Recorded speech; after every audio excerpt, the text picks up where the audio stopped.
transits, these rotational planets. Around these parts we got high standards. Seeking the truth, wisdom at once. We're coming from the stars above. This is Moonday Tarot, the one and only Hilly Volcana. I hope you're ready for some giggles. And of course, we hope you got some wiggles. Strap in and get ready for some cosmic wisdom of ancestral understandings. Moonday Tarot. Bitch, it's Moonday.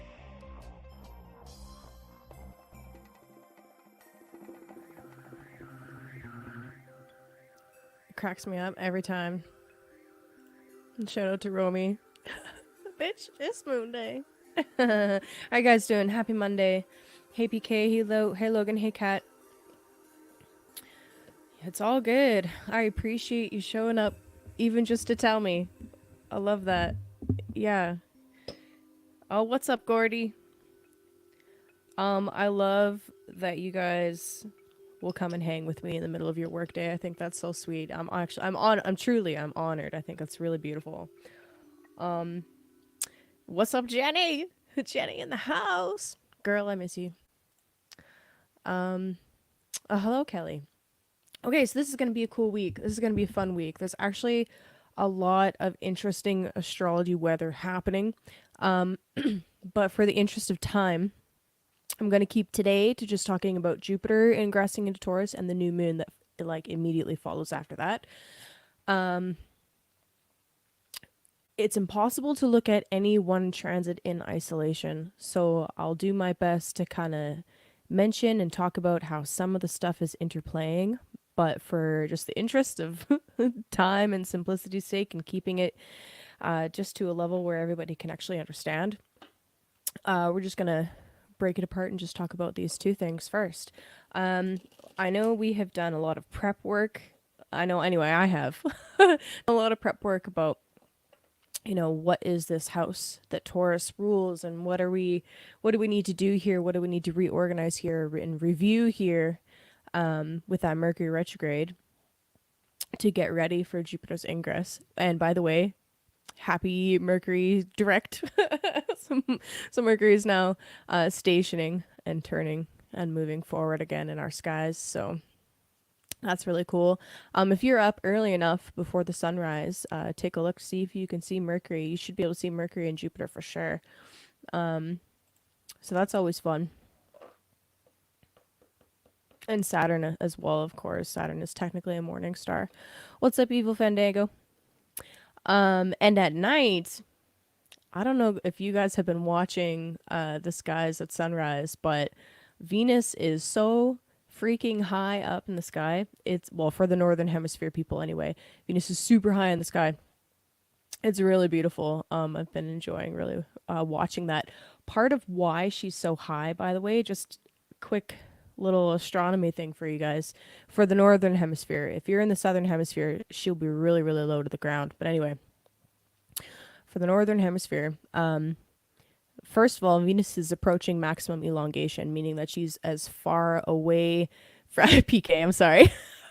She's almost as far away from the sun as she can get. So there's a lot of distance right there. But in addition to that, the signs that the planets are in. What's up, Chance? Venus is currently in tropical Cancer, which is the most northerly sign. So literally, she is in the highest place that she can get, sign-wise anyway. PK, it's honestly, it's less about that, and it's more just about, I want to make it bite size so that we're not spending 5 hours in a stream, because there's just so much to talk about. I'm trying to keep my own thoughts organized too, you know what? Yeah, I love the evening star cycle. It's so fantastic. All right, so I am waiting for my guest. Just gonna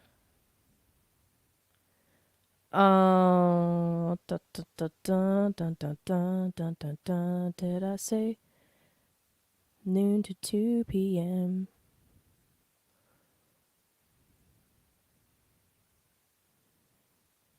Hold on one sec, guys.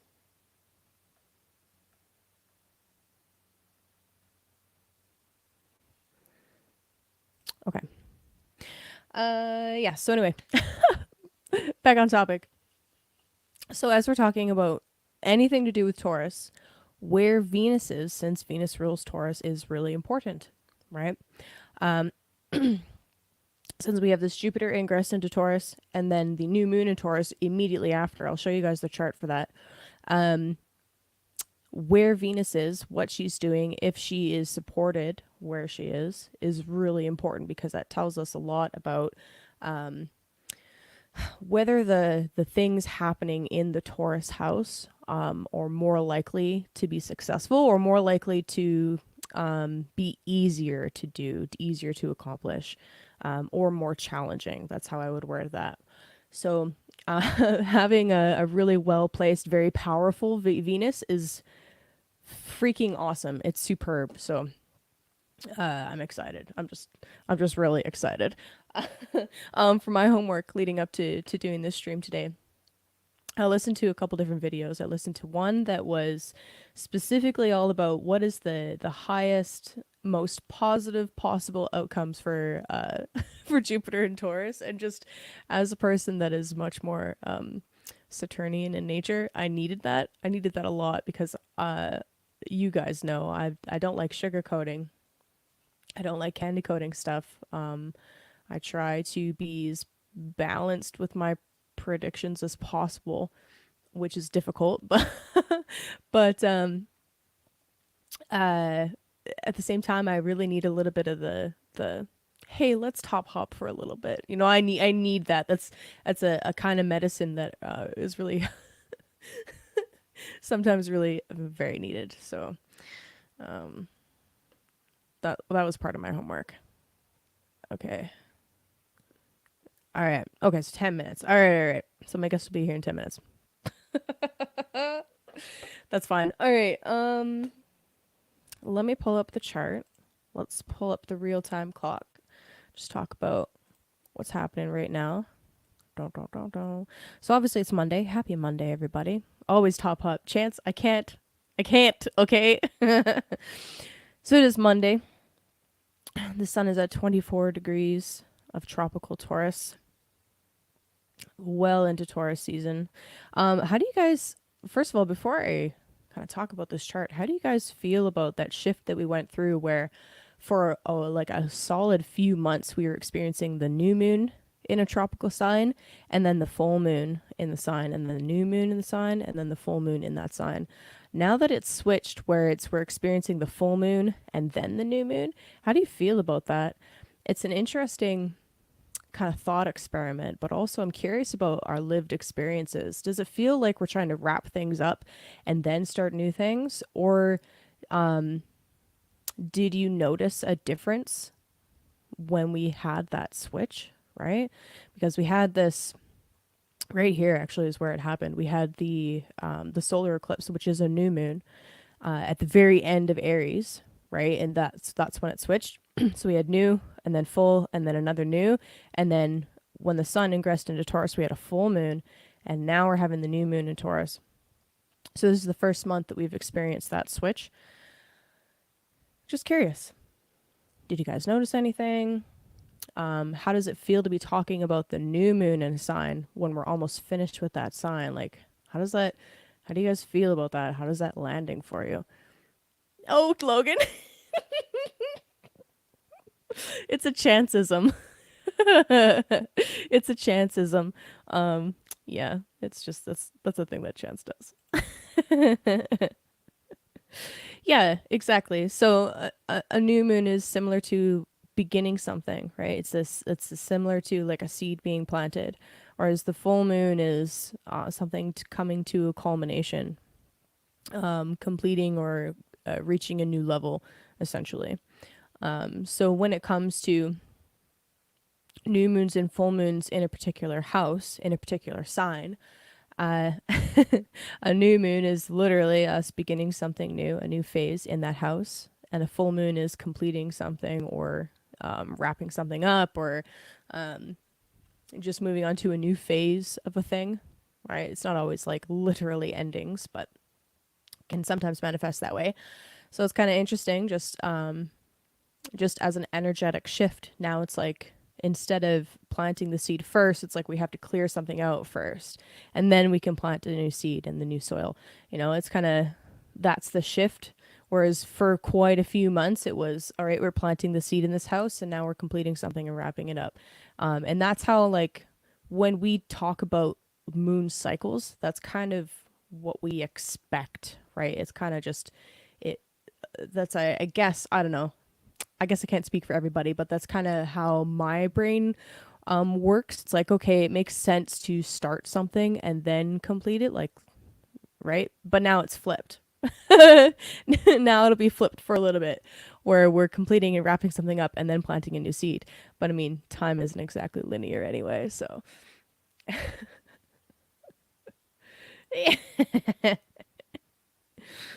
uh,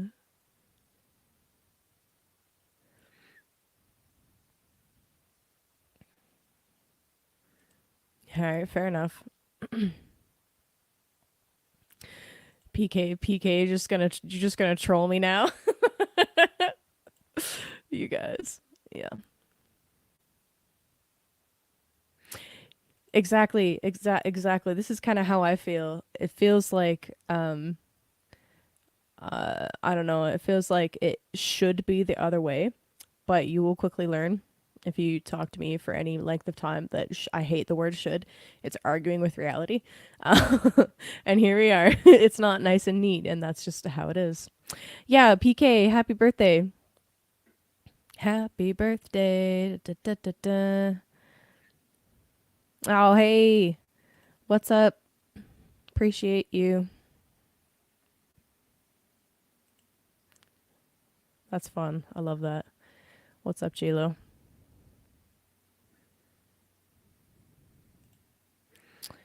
Um, yeah, no, fair enough. Thank you for making me pause and clarify. So, uh, the new moon is always in the sun sign that we're in, yes. Um, but for a while, like, let me scroll back like 6 months. Let me go back. So for a little while there, go back a couple more weeks. Oh, yep. All right, so around the time of that lunar eclipse, go back a little bit more. Do. All right, so this is a perfect example. So we had solar eclipse in Scorpio, October of 2022, right? So essentially, this is a new moon, right? Let me zoom in. So the sun had just ingressed into tropical Scorpio, and then the moon came through, and then we had that new moon, which in this case was an eclipse because there's the node right there. And then 2 weeks later, we had the full moon, right? So 2 weeks later, moon moves around, and then there's the full moon, right? And then 2 more weeks, because it's about 14 days. 2 more weeks, sun ingresses into tropical Scorpio, and then the very next day, moon moves into, then you have the new moon in the sign, and then 2 weeks later, full moon, right? So for a while there, like for quite a bit of time, we were experiencing the new moon and then the full moon while the sun was in one sign. And then like just recently, on the last solar eclipse, it switched to now we're having the full moon in a sign before the new moon takes place. So that's what I mean by that, and I hope that was a better explanation. Yes, PK's birthday's tomorrow. That's awesome.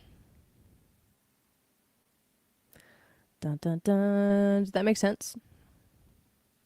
Oh, that made sense. Okay. So, real time moment. So, where I am, we have Leo rising on the ascendant, Sun in the 10th house in Taurus, 24 degrees. Really exciting. The moon is still waning. It is still getting dark. It is not invisible yet, but it will be. It will be soon. As the moon is coming through here and making its way towards the sun, this is like the close down phase. We're getting quieter. Things are kind of winding down, energetically speaking. But tomorrow on PK's freaking birthday, Jupiter ingresses. Let me zoom in. And ingress is a fancy way of just saying it moves into. Jupiter changes signs from Aries to Taurus. So that is really exciting. And see where the moon is? The moon's right here. Why is this exciting? The moon you can consider to be like a trigger. As we have different transits, especially by the larger, slower moving planets, we might not necessarily notice or feel some of those big transits until the moon passes through and makes some kind of aspect or contact with that planet. So it's fascinating to me that this is how this is rolling. Okay, so Jupiter changes signs. Very next day, moon moves over. Let me just move it like, let's just go 3 hours at a time. Very next day, moon moves over, touches Jupiter, and this is gonna spin around. Dun, dun, dun, dun, dun. All right, I probably could have done 6-hour intervals instead of 3, but that's okay. One more. Ooh, so close. One more. The very next day, Wednesday, moon moves over, touches Jupiter, and then we get like, how would I describe that? First of all, moon is exalted in the sign of Taurus, so this is a very powerful moon on top of a super fertile Jupiter in the sign of Taurus, with a very happy Venus. Before Venus moves into the second decan, she was leading up until moon moving into Taurus in her own decan. So had access to even more resources than are normally already available. So very nice energies is what I'm trying to say. This is really beautiful. After an entire year of really difficult stuff, right? That Saturn-Uranus square, Saturn squaring the nodes, really potent and kind of rocky eclipses. Like last year was kind of rough. This is what a lot of astrologers have been looking forward to for quite some time. Personally, I'm stoked. This is a stellium. This is wild. Okay, so Sun, Uranus, Mercury, the node, Rahu, Moon, and Jupiter. That is 6 points, 5 planets, and a mathematically calculated point that still counts. 6 points in the sign of Taurus. Stoked with a powerful, happy, very visible, very high in the sky Venus. Freaking amazing. I cannot explain to you how excited this is. Yes, Mars is currently in tropical Cancer. Where are we at? Yeah, so Ophiuchus is a constellation. When I'm talking tropical astrology, I'm talking signs. Yes, there are constellations that currently bear the same name as tropical signs, but they are not the same. Yeah, there you go. It's nice. It is essentially, you could consider this to be bringing about a whole lot of ease, at least in one area of life, right? So I think what I'm most excited for with Jupiter moving into Taurus is that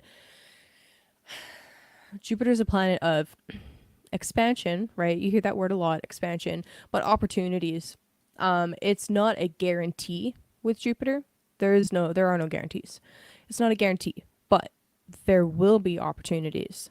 There will be chances and moments where if you do the right action or put in the right work, there will be opportunities and doors opening for you, or you'll get a return on your investment, so to speak, to use a financial term.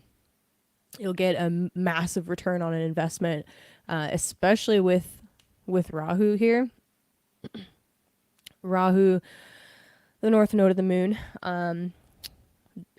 getting ready to move into Aries, but it's not there yet. It's not there yet. Jupiter will meet with Rahu in the sign of Taurus before Rahu moves into Aries. So this north node energy adds adds a huge dose of drive and hunger and just essentially wherever it's transiting, you want more of that thing. And you will do a lot to get that thing.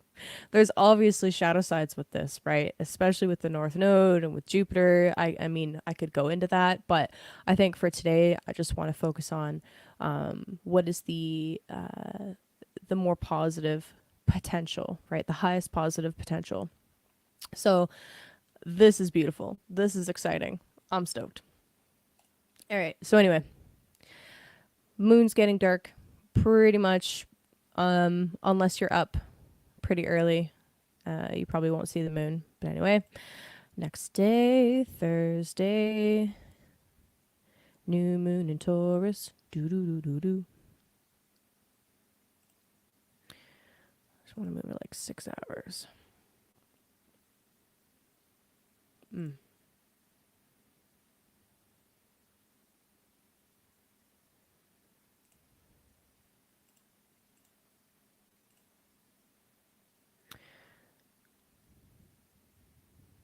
All right. You would make a cheese joke. You would make a cheese joke. Yeah. Yeah, bring on the fancy cheeses, okay? That's all I gotta say. Bring on the fancy cheeses. Alright. Ugh. Okay, my bad. I meant to say Friday. That's what I actually meant. Got excited here. But anyway, new moon. So now that Jupiter has moved into Taurus, and of course, there will be lots to talk about the Jupiter square to Pluto. That'll probably be a video later this week. And then as soon as Mars changes signs, that will actually be happening on Saturday or Sunday. As soon as Mars changes signs into Leo, then there's this really intense T-square between Mars, Jupiter, and Pluto. Bam, bam, bam. It's kind of going to supercharge this Jupiter. All right, it's definitely going to supercharge this Jupiter. And there's... how do I want to put this? A lot of really interesting potential. Anytime you have Mars and Jupiter square off, it kind of amplifies both energies. And then to add in this really transformational energy of Pluto retrograde in Aquarius, then this will be interesting. We'll talk about that. We'll save that for later this week to talk about. Because right now, really, what I'm most excited for, what I most want to talk about is this new moon, okay? So let me just move it back. We'll get it close to exact. All right, so anyway, new moon right at the edge of tropical Taurus. So we've been talking about this house a lot. You would have been looking a little bit more closely at this area of life, definitely, as Mercury was doing this whole retrograde thing. Now with Jupiter here, opportunities are opening up. There is more expansion. There's some ease here. There's some assistance. There's opportunities for abundance coming in, right? And depending on what house this is, it's going to show up in different ways. But what do you want to grow more of, essentially, is what the Taurus house is asking you. What do you want to grow more of? With Venus being in Cancer, this is literally, it's a water sign. We're literally helping to water whatever it is that we're growing in the Taurus house. So there is fertile soil. It's been very well amended, right? We've had some really interesting eclipses, I guess I would say. Some really interesting eclipses in the sign of Scorpio and in the sign of Taurus. So it's been well fertilized. We've been clearing away different stuff that we don't want. Now, what do you want to grow? What do you want to grow? Yeah. Yes, I know. I love some cheese. Yeah. I titled this video The Two of Cups because I'm probably the most excited for Venus being in Cancer. Now, technically, by the time this new moon takes off, Venus will be in the second decan or the middle decan of Cancer, which is actually the Three of Cups, but that's okay. Don't worry about that. The technicality is not really that important. The important part is that you catch onto the vibe of this. So, ha! Excellent. Just in time. Stoked. Okay, hold on. Hold on. All right. And now for the moment you've all been waiting for. I invited a special guest and stoked. I don't think she really needs much of an introduction because y'all know who this is. Welcome, Rachel, local goddess. Hello. Yeah. Hope you can hear me okay. I can. Yes. Happy belated birthday. Thank you. Happy belated birthday to you. Oh, thank you. Yep, bull gang. What up? Okay. Yes. Okay, so yeah. Hi, buddy. I hope you're as excited as I am. I am, actually. I've been looking forward to this for quite a bit. Yay! Yeah, I know. Yay! And the chat goes wild. Woo! Hi, guys. Everyone in the chat. Cheers to you. Rachel. Yes. Thank you. Yes. Okay. For those of you that are new and you don't know who the fuck this is Rachel. You should know who Rachel is. The first iterations of Moonday Tarot, Giggle Tarot, was me and Rachel. I know it is Rachel. She's the best. I know. Yes, I know. Okay. All right. I'm not done being over the top, but for just like a second, I'll chill for like just a second. Yeah, the very first iterations of Giggle Tarot were with Rachel. It was me and Rachel actually. I think we were talking about the solstice or one of the eclipses. I was like, it was impromptu. It was like, hey Rachel, want to pull some cards for this crazy random astrological event? Let's do it. And then and it's so funny. Like this is just how I operate. I'm like, okay. I need to do stuff with other people or I'll never motivate myself to do it just for me. So thank you, Rachel, essentially. That's what I'm trying to say. Thank you. Appreciate you. 'Cause it helped me get over being a little bit camera shy. And I'm like, okay, all right. I can do it by myself, I guess. But I'm always excited. Dude, I'm always excited to welcome you back because I think that we have great back and forth energy. So, Stacy. Yeah. Okay. So yeah, dude. I know you've gone through some pretty significant life changes. What's up, Donut? Hey, there's my little sister. Hey, buddy. Interestingly enough, okay, I have all of the earth in my chart. My little sister's like all fucking air, Libra sun, Aqua moon. She's the gardener, okay? She's the landscaper. I'm like, how does this work? I don't get it. I'm the one talking all day and she's the one with her hands in the soil. I'm like, what? Doesn't make any sense. But anyway, yeah. Okay. Yeah, you've gone through a ton of different changes and shifts in your life. Please don't feel the need to share all of it if you don't want to. But your time is extremely valuable. So me not talking about all of the transits is mostly for Rachel's sake because she's a busy woman. You're fine. It's too bad. I'm doing it anyway. Happy to give my time. Okay. Excellent. Yay. Yes. Donut, the gentle version of Alex Jones. That is hilarious. Oh my god. Accurate. Right? Donut's so sweet though. Like I can't even describe how sweet and polite my one interaction with Donut was. Okay, so anyway. All right. Yeah, dude, what deck are you gonna play with today with us? I decided, since we're going on the theme of Jupiter and optimism, I'm Yes. like, what is the most optimistic deck I have? And honestly, Yes. I didn't pick this one, but I mean, Santa Muerte Tarot is pretty damn optimistic. People wouldn't think, but I went with the Heavenly Bloom. Ooh, that's so Taurian. I love it. I've never seen this deck before, Like, and I love it already. it's fun. It's really fun. It's really light, and it has a really good feel to it. So this will be fun. I haven't really used it too much. I like that. I like that. I'm hearing a teeny tiny bit of an echo. Do you have headphones with Um, you? I do. We can see if they'll work.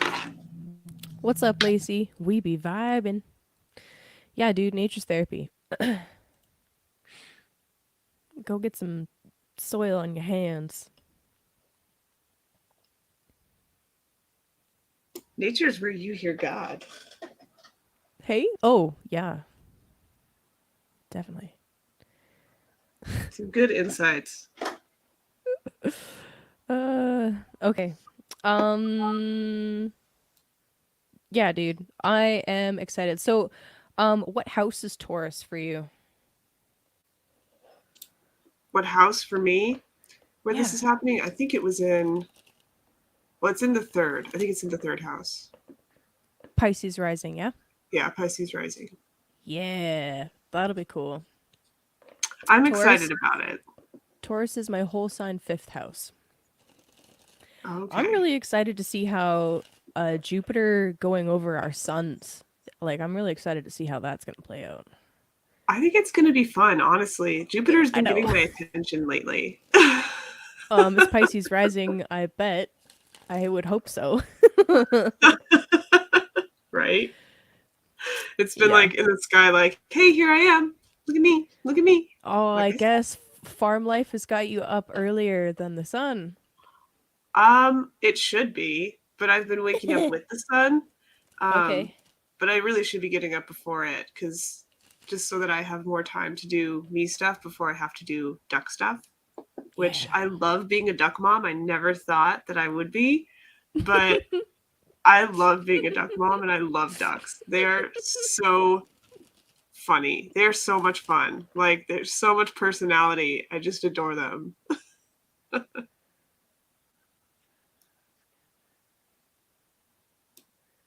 Oh, sixth whole sign is Leo. Trying to figure out where ducks would fall in a chart. Because sixth house would be pets, but they're kind of livestock-ish. You guys are getting have them for eggs, right? We do, and Or we're hoping we have egg layers. okay, fair enough. We got them for eggs. I hope we have some egg layers. I hope they're layers. We're like, what happens? What do we do if we have all drakes? I guess we just hang out. Like I don't know. Put them to work. Get them to eat the bugs in the garden. I don't know. they do. Got They slugs? do. Get ducks. It's working. Okay, I don't know. I don't know what you've been cutting with chainsaw, Stacey, but I find it very peaceful. Actually, okay, the power. It's a little bit meditative. All right, getting rid of annoying things. But I'm weird like that. It makes sense.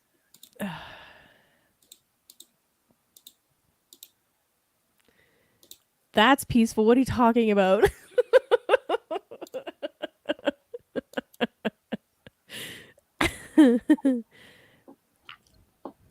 See? Next sentence. Exactly. Okay, so I love that. All right.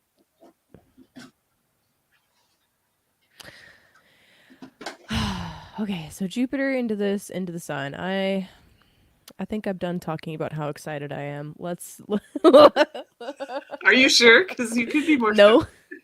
I could be more stoked. I could be more stoked. I think I'm just soaking it in right now, honestly. I'm soaking it in. Mercury's finally direct. I'm like, oh. Just exactly that. Just actually, to be perfectly honest with you guys, the last few days I've had like an incredible amount of anxiety for no obvious reasons. And like I'm quick to jump to astro weather reasons. I'm like, maybe it's that Jupiter and the end Aries. It's giving me anxiety, but I don't think that's actually it. So I'm trying to reframe that as excitement. I'm Mm. like, why exactly am I anxious? And like maybe that anxiety is better suited to be Well, that's the thing with excitement, Aries too. right? Yeah. Yeah. Yeah. That's that inner child energy of, oh boy, I want to get started. I want to do the thing. I want to, let's go, let's go, let's go, let's go. Yeah. Yeah, exactly. Oh, I bet that was fun. Dude, power tools are so fun. Okay. That looked like the most intimate man moment that I had ever like walked up on. It was like, oh, step back. Yeah. Man moment. And then Chance was like, Snake taught us how to chainsaw. I was like, yes, it's awesome. It's badass. It had this Yeah, vibe. I was like, this is a sacred moment right now. just gonna But that stand in happened. reverence and awe for a moment. Yeah, pretty Dude, much. yeah. I can feel that. Like, wow, dangerous power tools. Let's just let them be men. Let it happen. Don't interrupt. Yeah. Beautiful. Like, Just observe. Observe I them in would their natural love to environment. learn, but this is a thing. uh yeah, that is okay, that's definitely the thing. Anxiety and excitement are the same chemicals in your body. It's both cortisol and adrenaline. So if you can reframe the anxiety to find something to be excited about, it's an easier it's easier on your body, I think. It's also easier on your mental state. Now, that doesn't mean that you should ignore things that are making you anxious, or you should ignore anxiety and not deal with the things that are causing the underlying anxiety, right? But sometimes the mental trick is enough to kind of like begin that switch and start making it something that's helpful rather than harmful. So that's the thing. Sometimes there's just an overload of anxiety and it's not actually helpful. So don't mess with Chainsaw Chance. Yeah. Don't mess with Chainsaw Chance. Okay, girl, I feel ready. All right. I've also found, like, in the last few months, I cannot drink any more than 1 cup of coffee, or I like dying. Ooh, when did this change? I don't know. Yeah, it also depends on the type of coffee too. I've discovered mushroom coffee is definitely a little bit better. I've found myself doing blends like that where it's like chicory is really good, just because I like the flavor of Ooh. coffee. I like to drink it, but Yeah. coffee is at the moment too dehydrating and can really mess up your gut if you're not careful. So, Yeah, that's fair. but yeah. And actually, you know what? I think that this is a really perfect segue because I know I talked about this last week, but I'm just going to touch on it real quick. The first decan of Taurus, where Jupiter is entering in first, is represented by the Five of Pentacles, which is all about anxiety, actually. The Five of Pentacles, I know I talked about this last week, so I'm not going to dwell on this for too long, but it's actually handy. There it is. This decan, the first decan of Taurus, is all about needing to plan how you're going to plow, right? How are you going to plow your fields? You need to plan it out appropriately in order for it to go well, right? I mean, you can be chaotic and just do whatever, but you'll get better results if you plan things. I've personally find having a plan, knowing what I'm gonna do with my money before I get it, having it already budgeted, knowing. Just ask my sister. Just ask my sister. Having a plan about which row is going to be what before the seeds come out is super important. I don't always stick to the fucking plan, okay? This is where my sister will tell you, I love chaos. Okay, I don't know what to tell you. I love chaos, but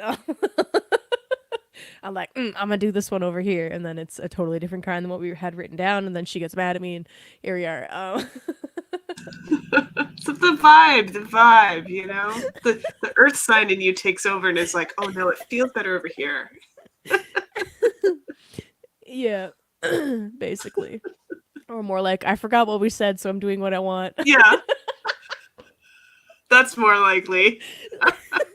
And then we're like, but what are these? What are these carrots here? What is this row? I'm like, I labeled it. I swear, the label's like sun bleached. You can't read it. I'm like, Nantis? I don't know. It's a surprise vegetables. And then I'm like, I would really love to save some of these seeds from these squashes. Don't know what they are. Yeah. Yeah, last year was chaos. Last year was chaos. Oh god. Okay, but anyway, so it's important to plan. And a little bit of anxiety about, what will happen if I don't plan this? What will happen if I don't make sure that I have enough for the lean times? That's the kind of anxiety that in the Five of Pentacles that's in this first decan of Taurus.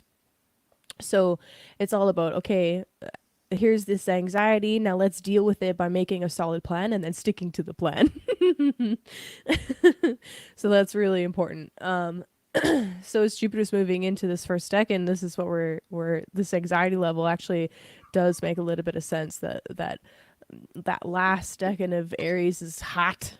And then moving into the first decan of Taurus, it's like, okay, we've dealt with this really hot, intense heat. Now it's just bleeding into the the anxiety here. So let's deal with it. Let's put it to work. It's an old person drink. You know what's really funny about that? I have been drinking coffee since I was really, really little because it's a natural asthma remedy. So like I would go to church or whatever and have an asthma attack because I go and play and then be dying and not have my puffer, which I hated taking anyway because it's terrible for you.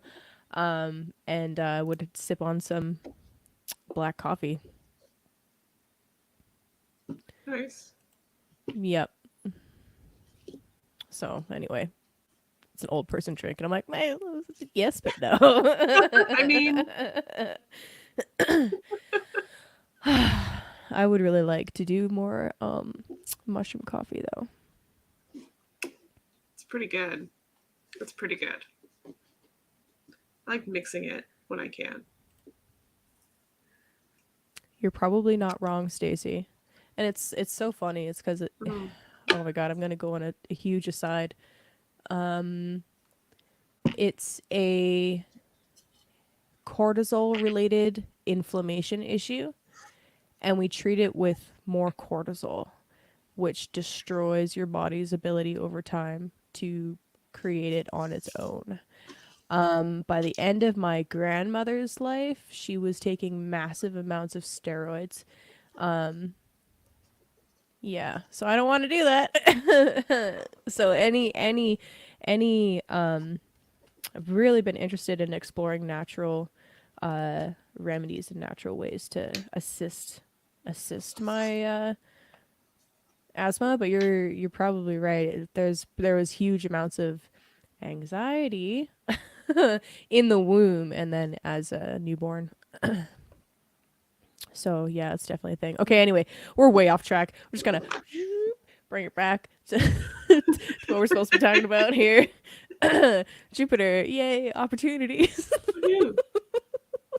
Okay. So yes. So as Jupiter's moving into this first decan of Taurus, we've got this Five of Pentacle energy that we got to kind of deal with. Okay, we have all of this abundance and all of these opportunities. What are you gonna do with it? I can't say that out loud on YouTube, but you're probably right. So yeah, you have all of these opportunities, all of these doors openings. These doors opening? What are you gonna do with it? Meanwhile, the new moon, a couple days later, on Friday, is happening in the last decan of Taurus. The last decan of Taurus is the Seven of Pentacles. So we got the 5, the 6, and the 7. The 7 of Pentacles It's actually ruled by Saturn. In the Chaldean order, Decan system anyway, it's ruled by Saturn. In the triplicity order, it is ruled by also Saturn. Also Saturn? Hold on. Yeah, also Saturn. It's double Saturn. Oof. That sounds more rough than it than it feels like. But if you look at the Seven of Pentacles, here it is.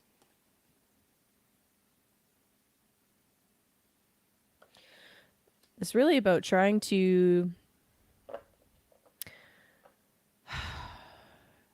There's often events that happen that are unexpected. Okay, that's just how it goes. And since we're talking about Taurus, we would led into this with gardening. Just think about how unpredictable nature is, how unpredictable Mother Nature is, right? You can have the best garden ever and not cover things, and then have a hailstorm wipe out half or all of your crops, right? There's some things you literally just cannot plan for. So part of the planning in the first decan, right? Part of the planning that takes place in the first decan is about making sure that you have some contingency plans and some stuff, some excess for those unexpected events later on.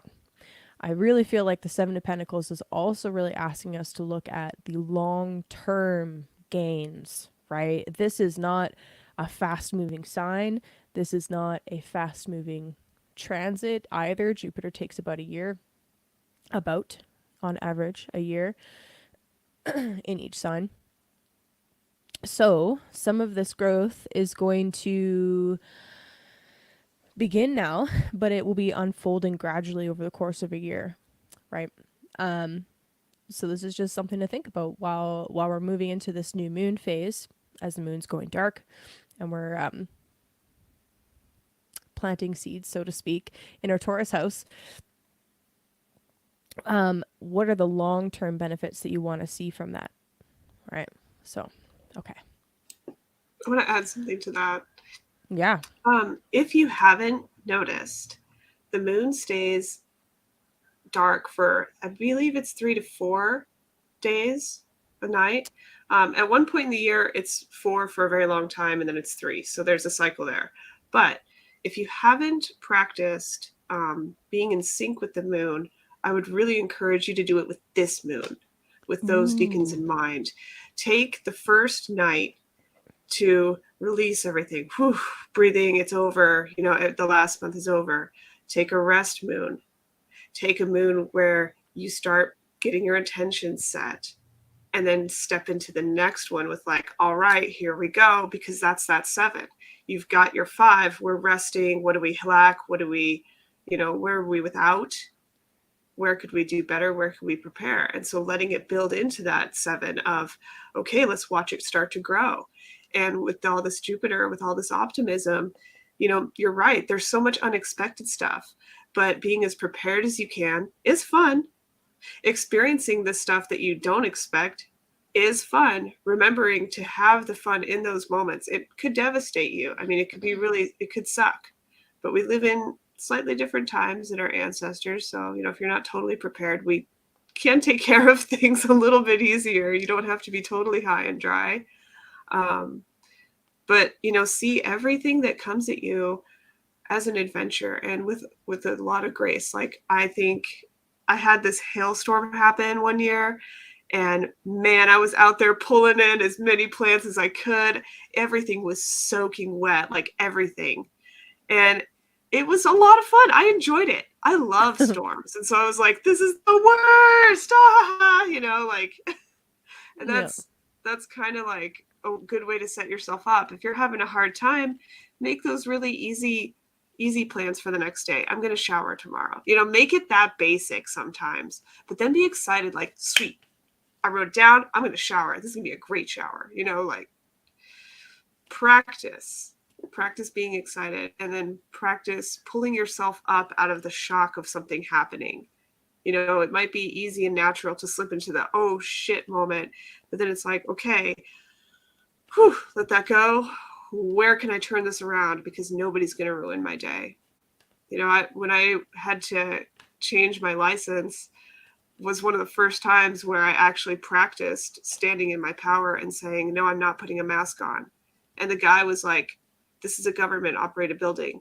I mean, first of all, I walked in, I had my tea, and I'm like, sweet, I'm going to do this. And he goes, I'm going to ruin your day. And I was like, no, you're not. I just laughed and I said that to him. I was like, no, you're not. Bring it on. Like, and he's like, well, you can't have your tea in here. I'm like, no problem. I'll just set it right down. And what's next? I'm about to ruin your day. No, I'm not putting a mask on. No, I don't need to. Yes, I realize what kind of building this is. And that doesn't change my beliefs. You know, so, you know, that kind of thing where it's like the adrenaline rush was a lot, but, you know, making it fun for myself it was important. And I walked out of there feeling a lot better about how it went down. And did I have to wait outside and fill my paperwork outside the office? Yeah. Was it discrimination? Probably. But it got done. I was like, you know what? You want to be weird? That's on you. I'm still going to have a good day and I'm taking my tea with me. Like, I like that practice being excited. yeah. That's you have fun. to. I like that.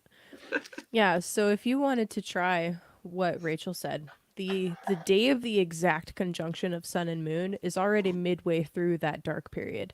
The dark moon is the day before, the day of, and usually the day after. So on Wednesday, the moon will be dark, right? Thursday will be the new moon. Friday, it should still be dark, right? So then by oh, my bad. Oh my gosh. I'm getting my days all mixed up. I'm so sorry, you guys. Thursday, the moon will be dark. Friday will be the new moon. Saturday it should still be dark, but separating from the sun.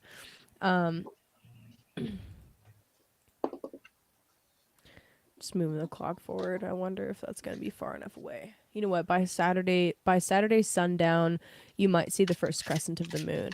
So, how they used to do it, and the moon card just came out while I was kind of like absentmindedly shuffling. That's kind of cool. How they used to do it is the entire time the moon was not visible, that was considered like the new moon period, or the dark moon period rather, and then the new moon was the first visibility of the crescent on the western horizon. So there's lots of different ways to play with this energetically. I'm not saying that any one way is the right or the wrong way. So play with it, and yeah, I personally really I enjoy having a practice of like, okay, this is the date of the actual conjunction. I'm just gonna chill and like maybe mentally prepare. And then once that first crescent appears, it's like it's go time. Game on. Okay. Dun, Yeah, dun, dun, dun, you can do it that dun. way. On your marks, get set, go. Right. And yeah, the moon the moon will be visible in tropical Gemini, so it'll be a little bit more about like we can move forward with this now kind of energy than Taurus. But anyway, yeah, let's get rolling. So just so you guys know, I'm a tropical Western astrologer. I'm sure you already knew that, but in case you didn't, there it is. I use tropical signs. As I'm talking about the astrology, I'm doing it from the perspective of your rising sign. If you don't know what time you're born and you don't know your rising sign, it is okay to listen to your sun and your moon and whatever. And some people listen to those anyway. I like to anyway. I like to do that a lot. But I recommend for at least for the astrology, or if you're only going to listen to just one, to listen to your rising sign, because it will be the most accurate and the most applicable in reality, basically. Da-da.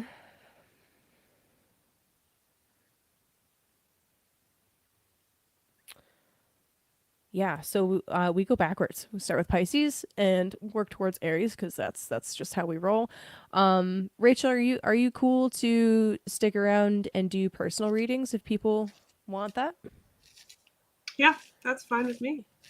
Cool, sweet. You guys heard it here. You heard it here. Rachel is incredibly insightful and very gentle and has a different approach with her tarot cards. So if you guys have never had a reading with Rachel, or experienced her on my channel before, you're in for a treat. You're in for a treat. I should bring Chance back, but he talks too much.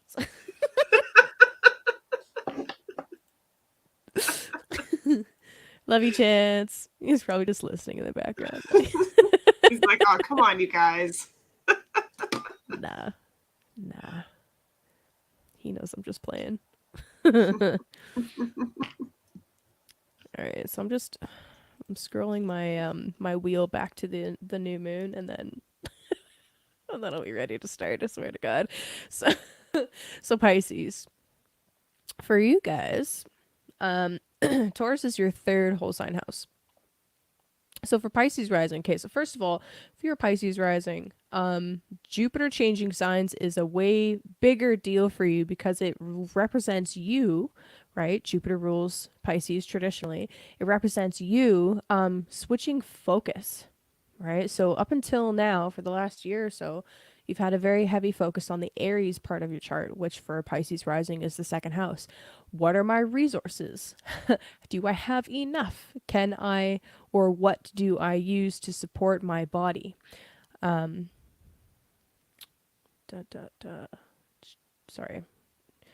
I'm really actually terrible at multitasking, so just give me a sec here. Yeah, so what are my resources? What do I need to use to actually support my body? As Jupiter is moving into your third house, the third house has a lot to do with, well, it's kind of a big house actually. It's your everyday environment, and also rhythms. This was a really important word that Adam Ellenboss dropped. Rhythms. Since we're talking about Taurus, Taurus is ruled by Venus. Venus has a very, it's not exactly perfect, but a very harmonious and almost perfect orbit with the sun. She is literally all about harmony and beauty and rhythm, right? Music. So, what kind of rhythm do you have when in your day-to-day environment, in your not necessarily routine, but your neighborhood? Is there a rhythm there, or is it a little bit chaotic and disjointed? Considering Uranus has been here and Rahu has been here and we've had eclipses and stuff in Taurus, I can imagine that being a little bit off kilter and a little bit kind of crazy right now. So Jupiter coming in is hopefully going to assist you in establishing a nicer rhythm with everything, right? The third house also has a lot to do with your tools. Like the skills and the how do I word this? The skills and the tools that you need to develop, right? So Jupiter moving here is going to really assist with expanding those tools, or maybe even giving you ideas of how you can learn some new tools and apply that to, your everyday routine, right? Third house also has a lot to do with communication. I could see this being a nice boost to confident communication, right? Jupiter's all about being big, right? And in the third house, this is going to help you speak up, right? Project that voice, ask for what you need, right? This is also a house of siblings. So Jupiter moving into the third house could really actually see you see more support from siblings or from neighbors, right? People that are in your environment. This is, you know, really beautiful actually for chat. How dare you? Yeah. Yeah, exactly. Shout out to activated throat chakras 100%. Um since the third house has a lot to do with your psychic environment as well, Jupiter moving here is going to really help boost the positive aspects of what's going on there. And then of course the new moon, right? What This is ideal. It's literally perfect. with an added sense of abundance, what do you want to grow? How do you want to grow it? And perhaps you're just going to see some really nice opportunities come up in your local environment for ways to increase all of the things, right? And I like to really think of it like hopefully you've taken some time to clean up your environment, because Jupiter is going to help you grow stuff there. Right.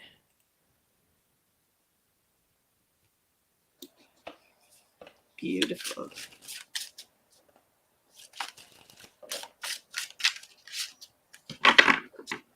Is that loud on the table if they do that? It's kind of loud, but it's not annoying. Okay. Yeah, Chance, it just has to be like a 5-hour stream. Okay, that's fine. You know, I mean, you guys have been made into spiders, so it's totally normal. Yeah. You should expect that. Ooh, calamus nibs. Calamus. I hope I'm pronouncing that right. Calamus nibs. I've never heard of that plant. I should probably play with something like that.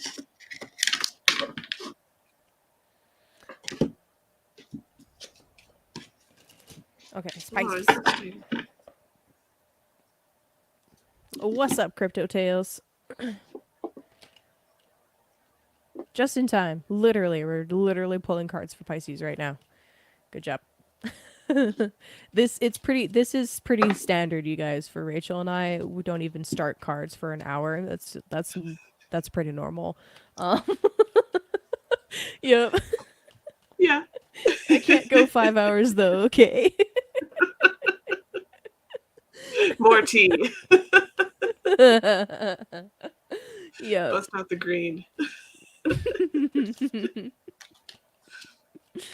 All right, Pisces, you freaking magical beans. What do you need to hear? What is this Jupiter transit going to bring for you? That's a lot of cards. Yeah, this deck spit out a bunch when I pulled it out. I was like, okay. Oh, Mercury's direct now, and it's like all the communication at once. Here you go. Calamus is also called Vaka. Or Vaka. I don't know. Timing is everything. Oh, okay, sweet, excellent. Oh, Pisces. Oh, you magical mother bleepers.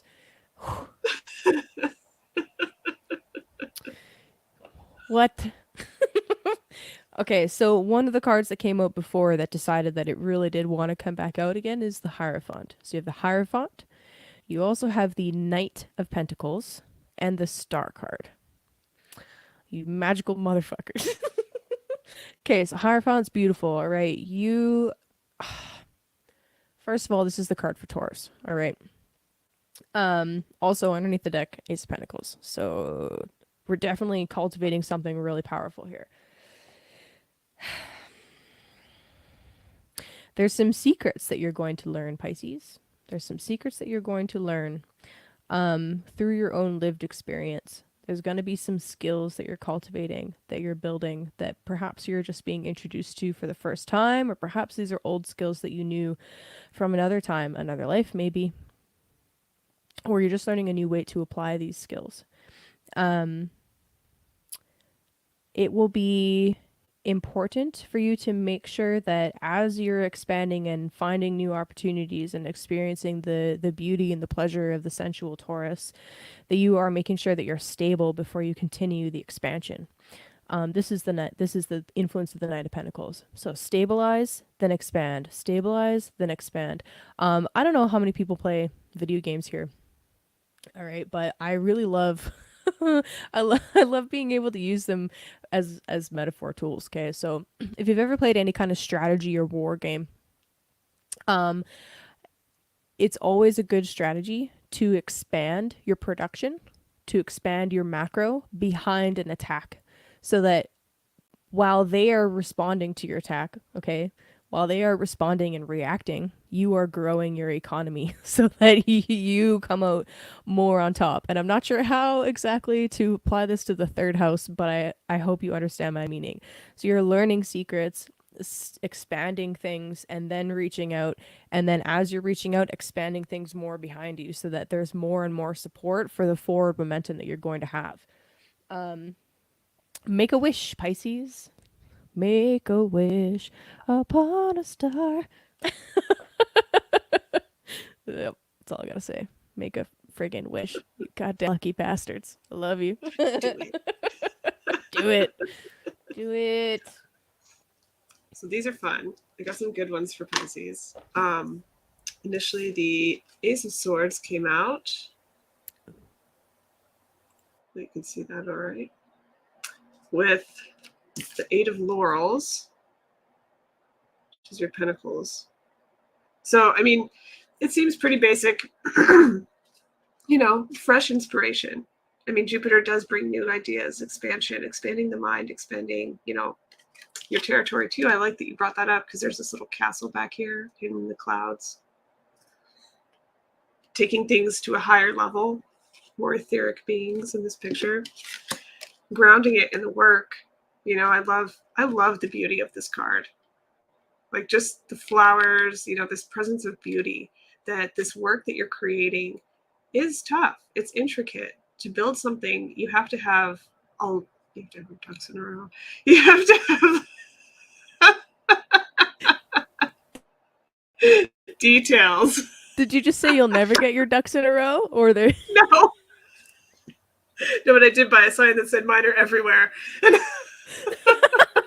They're in a row. They're really good. Get them in a row. Because what the other card that came out was the Emperor.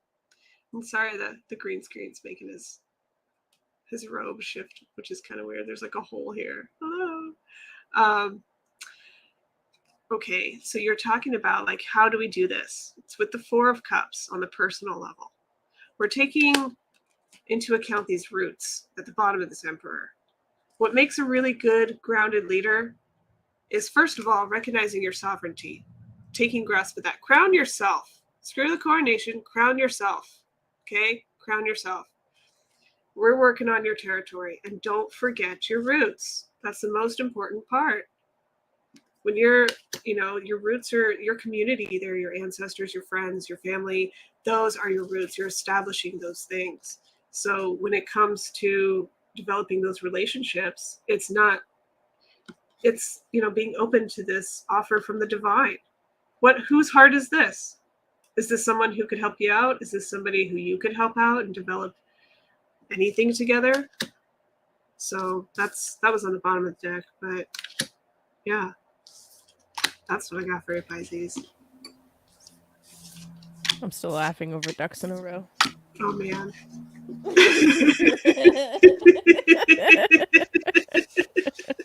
It is one of the cutest things you'll ever see. Yeah. Ducks. Baby ducks. What are baby ducks called? Goslings? Geese? No, Goose? Geese? I think goslings? they're just ducklings. Ducklings. Ducklings. Thank you. My brood.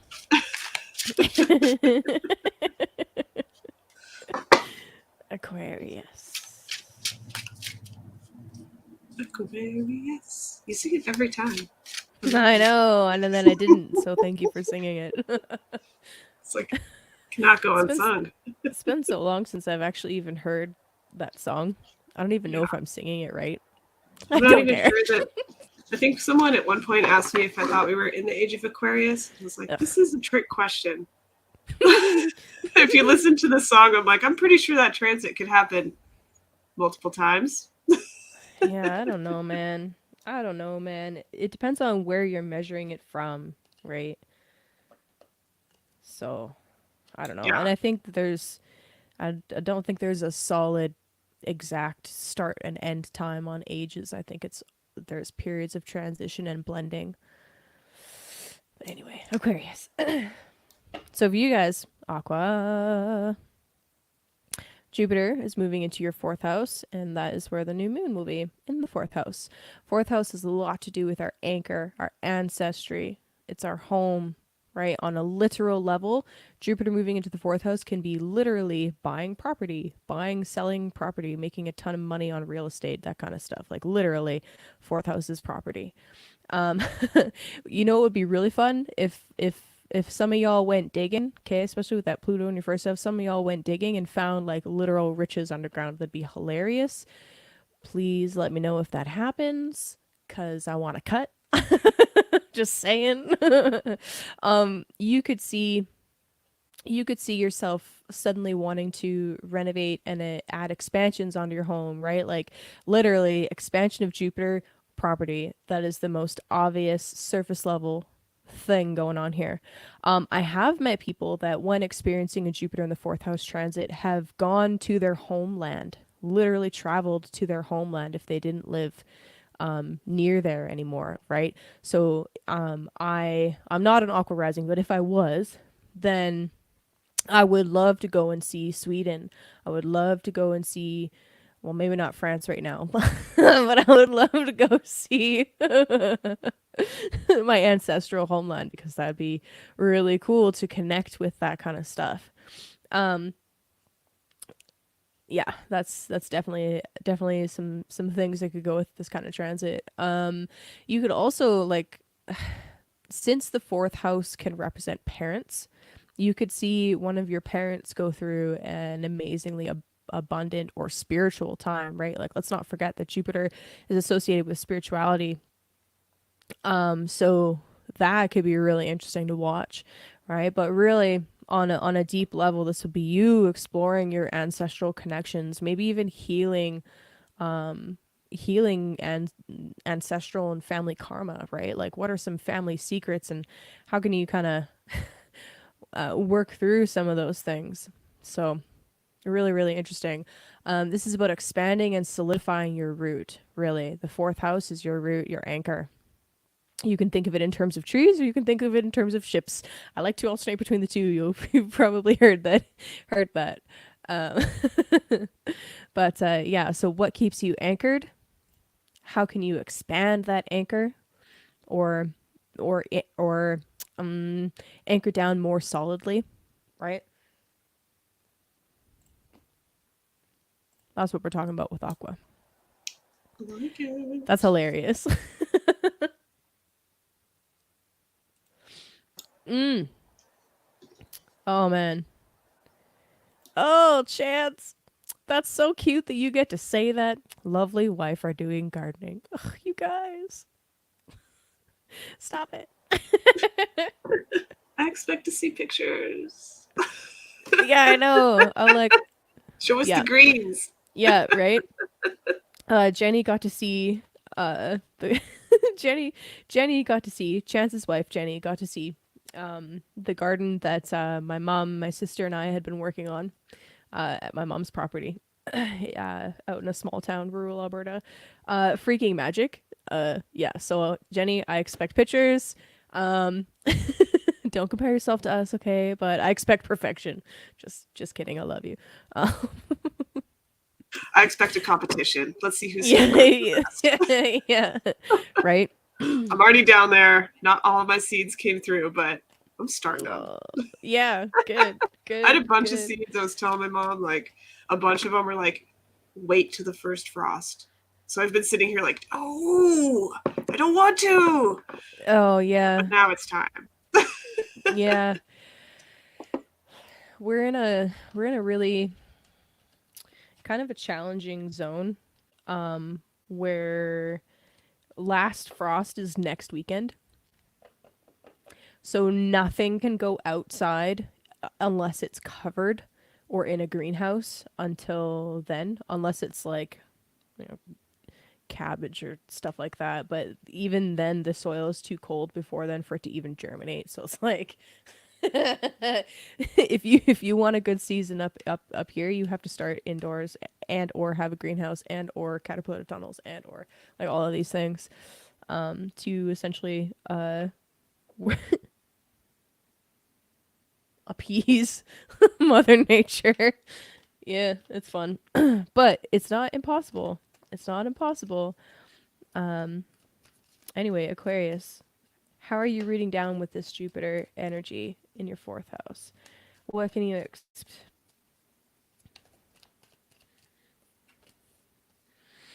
Wow. So we got the Four of Wands that came out first, and it's the only card that wants to show itself right now. So that's kind of beautiful. The Four of Wands can be talking about harmonizing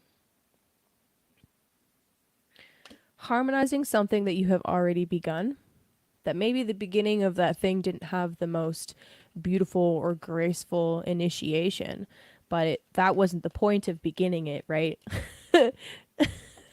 As Jupiter was in Aries, personally, I myself did this, but I also witnessed people launching stuff and beginning things even if they weren't 150% ready, right? Like the point was to just start it. Now it's like, okay, we can beautify this now, we can harmonize it now, we can make it a little bit nicer. Um, for some of you guys, this is you expanding your home through renovation or through additions to the family in some way. So that's kind of cool.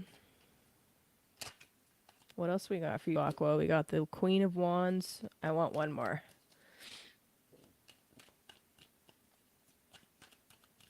Okay, it doesn't want to come out. Fine then. The Queen of Wands is here as well. Spicy, sexy leadership energy. I love it, Aqua. Man, I don't even know what to say to you right now except share some of that. Will you share some of that? I could see this as being like you're stepping into some kind of new role, some kind of new position.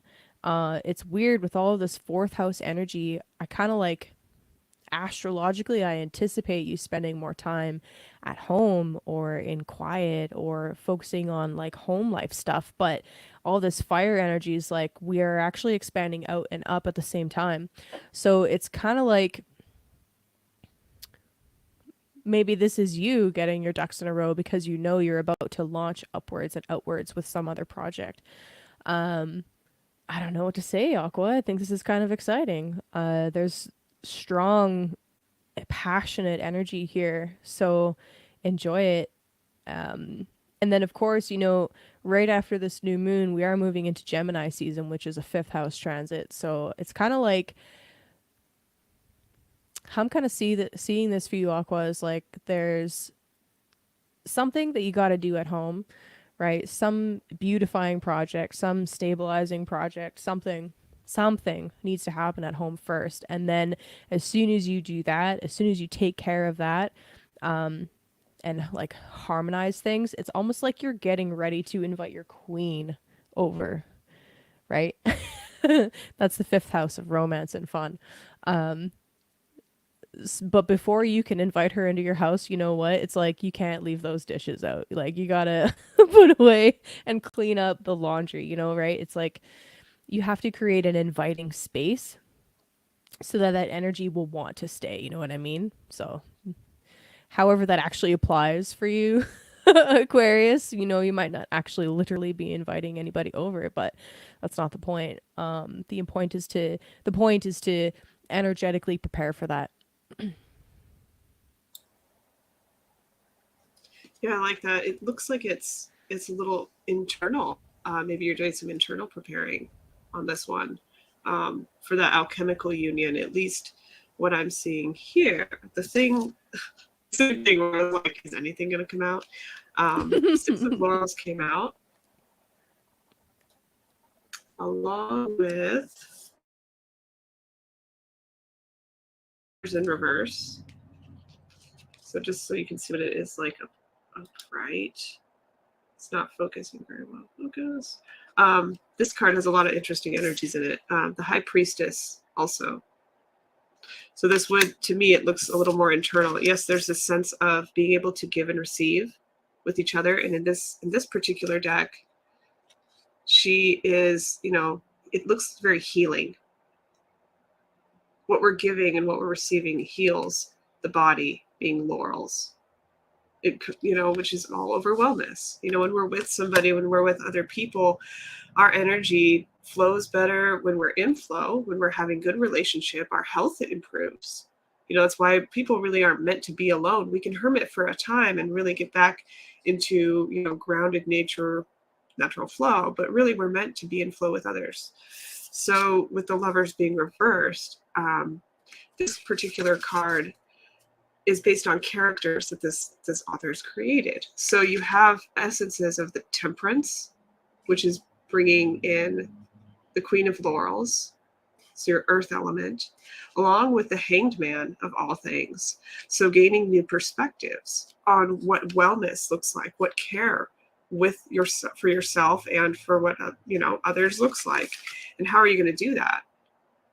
Through this High Priestess, by being intuitive, by understanding that the knowledge and the mysteries that you have are meant for communion with other people. It's meant to bring you deeper, not just within yourself or within the past, but to improve moving forward. Aquarius is supposed to be a sign that's very humanitarian. So what is all the gnosis for if you're not using it to improve society? And at the bottom of all things, death. So it is asking you to transform. It is asking you absolutely to allow what's gone, to bless your step really into the next thing.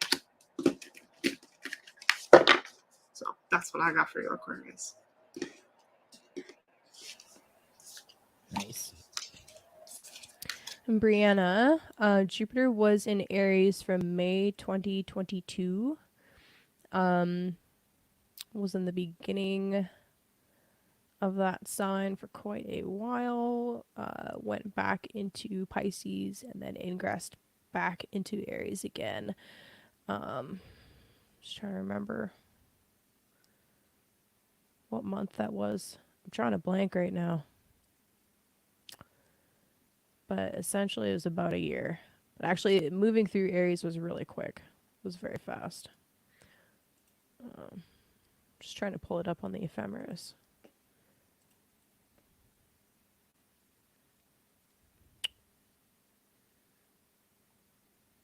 So anyway, May of 2022 to dun, dun, dun, dun. Why are you being weird? Yeah, anyway, May into Aries, back into Pisces, then back into Aries again. Whipped through Aries from October to now, essentially. So October, November, December, January, February, March, April, May. 8 months. But like half of May. It's like 7.5 months. Anyway. Yeah, exactly. Really interesting, right? Okay.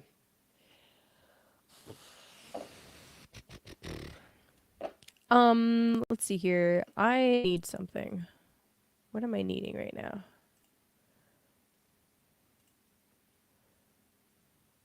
I got a weird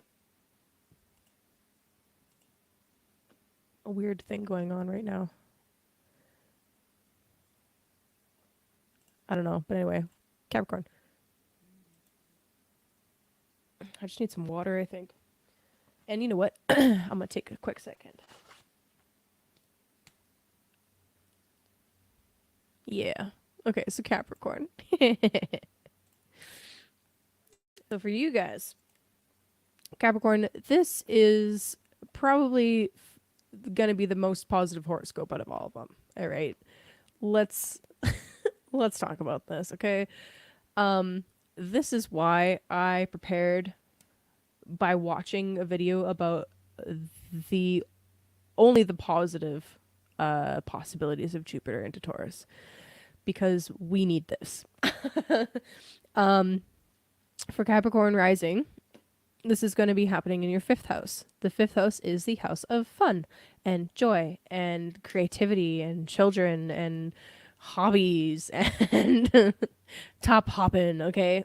The fifth house has ties to like your inner child and authentic self-expression and stuff like that, but really it's the house of our creativity and our fun, right? So how does Capricorn have fun? What does Capricorn love? Capricorn loves Taurian things. Capricorn has fun with Taurian things, with art, with grounded stuff, with being in the soil. Flowers make me happy. um yeah. But anyway, so for you guys, literally really exciting. Children can be an excellent source of joy, right? If you want to have kids and you're a Capricorn rising, Jupiter going into the fifth house is definitely going to increase the possibility of that. So be mindful. But also, if you want that, then it's a definitely a possibility. Um, Especially considering in Vedic astrology, Jupiter is literally the planet that signifies children. Excuse me, and then fifth house is children, and it's in Taurus with a really lovely placed Venus at the moment. It's like a bunch of things lining up. It's really nice. It's easier to find joy from things that are creative projects for you, and I would stress actually that this is not the time to be turning things that are pleasurable and are fun into business opportunities. I think that that would be a way to fuck this up. I think that this is actually just about enjoying art for art's sake. By doing things that you love to do for the sake of doing the things that you love to do, right? This is, I mean, you can, obviously, if you want to turn it into a side hustle, you can, but that's not what this is about. I think this is about just really, actually enjoying life for a little bit, lighten up a little bit. So discover more things that help you feel happy and do more of them, right? Yeah, so that's that. Really Yeah, simple. that reminds me. So I I've said it multiple times. The best advice Chance ever gave that stuck with me was follow the fun. But a follow up on that that's so applicable, because I'll do the same thing. I'll get like ideas for side hustle all the time, and it can really trip me up, especially doing art, because so many people pushed me to do art as a career for all my life. So one thing that I even just told my little sister was have fun, and allow God to bless your bliss. You, Capricorn, if you get this idea and you're like, how can I turn this into a business venture? Don't. If you want to think about all those ins and outs, fine, but let it go, have fun. And if it's going to be a viable option, it will be. Focus on the fun part, focus on the beauty of it, and just don't worry about the side hustle, because if it will be, it will be. That's, I mean, and that's just kind of how I would say it, but. I like that. You cut out just a little bit, but I think that we understood. Well, I understood what you were talking about. So. Okay.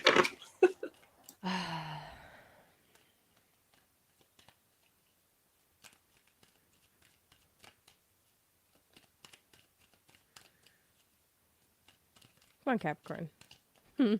Cards for Capricorn? Anytime now. That'd be great. Come on now.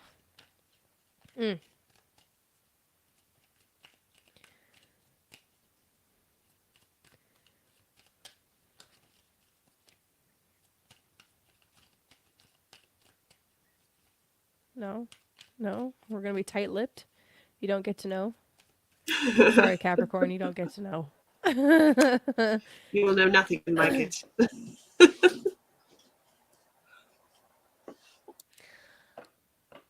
Something that I could see Capricorn rising doing is exploring their spirituality through art.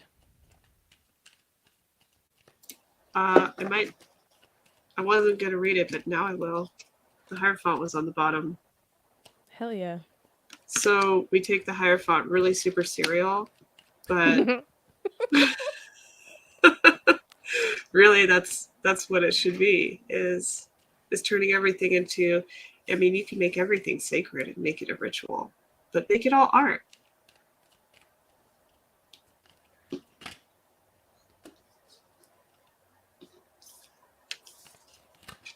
That was the most tight-lipped fire card I've ever witnessed in my life. Hermit. Okay. Okay, what the hell? Okay, Capricorn. Well, Okay. All right. I have some things about that. Capricorn. I don't know what the fuck's going on. Actually, I do. You know what? I do know what's going on. Okay, so we have the Knight of Wands. And then the King of Wands. And they did not want to come out. They did not want to show themselves. They did not want to express. They were like, we're comfortable in here. It's nice. It's cozy. I like it. I don't need to show anybody. I don't need to. You don't need to see me. But it's like, Capricorn, everyone sees you. What are you talking about? You can't actually hide. Why are you trying to hide? You can't hide. There's this burgeoning creativity and this extreme passion, and it needs to be expressed. There's really intense emotion in the fire element, right? Water doesn't own the corner on emotions, okay? Nice try, but they don't. And it needs to be expressed. Now, what's up with the Knight and the King? It's like there's something going on, okay, with you, Capricorn, behind closed doors, where you're leveling up in a really major way. What's up? What's up, Romy? There's something that you're not telling people, that you're not showing people, but underneath the surface is actually like flowering and blossoming and getting more powerful and stronger by the minute. Um, as witnessed by Hermit, I guess. I don't think this is necessarily a bad thing. I mean, if I think about it just for like even just 2 seconds, Saturn, your ruling planet, is in Pisces, your third house. So it's kind of like there is this internal process going on. There's some skills that you are developing and gaining mastery over, but they aren't exactly very obvious. They're not exactly surface level stuff. It's more internal. It's more subdued is not the right word, especially with these fire cards. That's not subdued at all. It's just like it's more of an internal process than an external process. But I really feel like with this really beautiful fifth house transit, all of this stuff that's been kind of building internally and you've been working on it internally, now it's time to take that and express it through your art. And like I said, it doesn't have to be anything that you show anybody. It doesn't have to be anything that you make for anybody else. It's about the process. It's about the enjoyment of the thing, right? Mm-hmm. And actually underneath the deck we got the Hangman. So there's definitely some really interesting perspective shifts that you're going to be going through, and I would not be surprised at all if you really experience some powerful spiritual moments while in the process of creation, in the flow state. Yeah.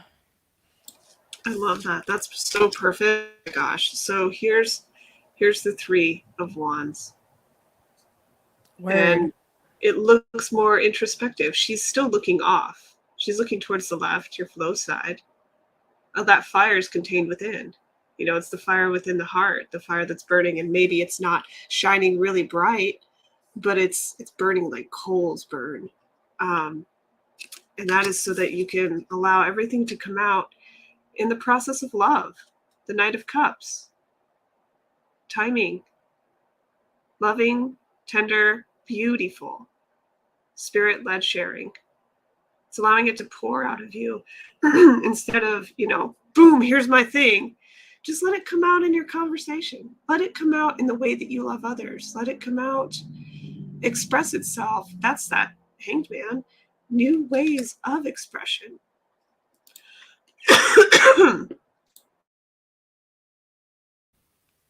Sorry, Cap Rising gang gang. Thought I was muted for that. Sorry about that.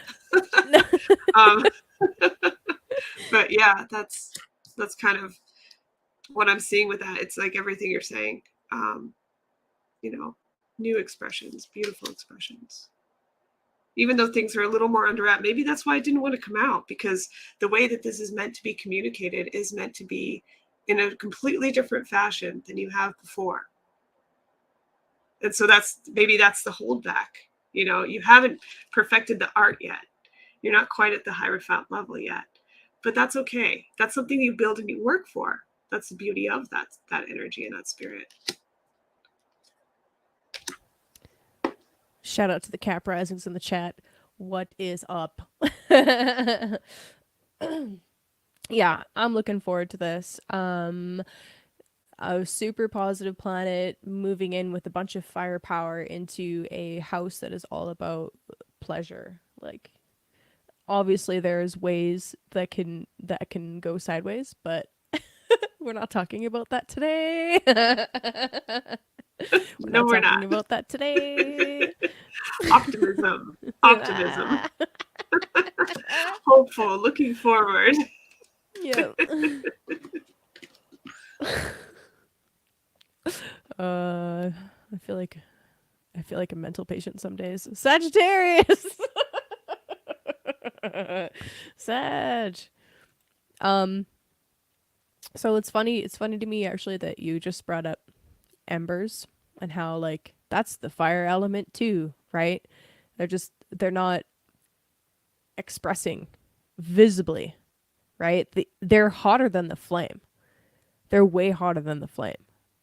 The flame is the visible expression of the energy, right? The visible.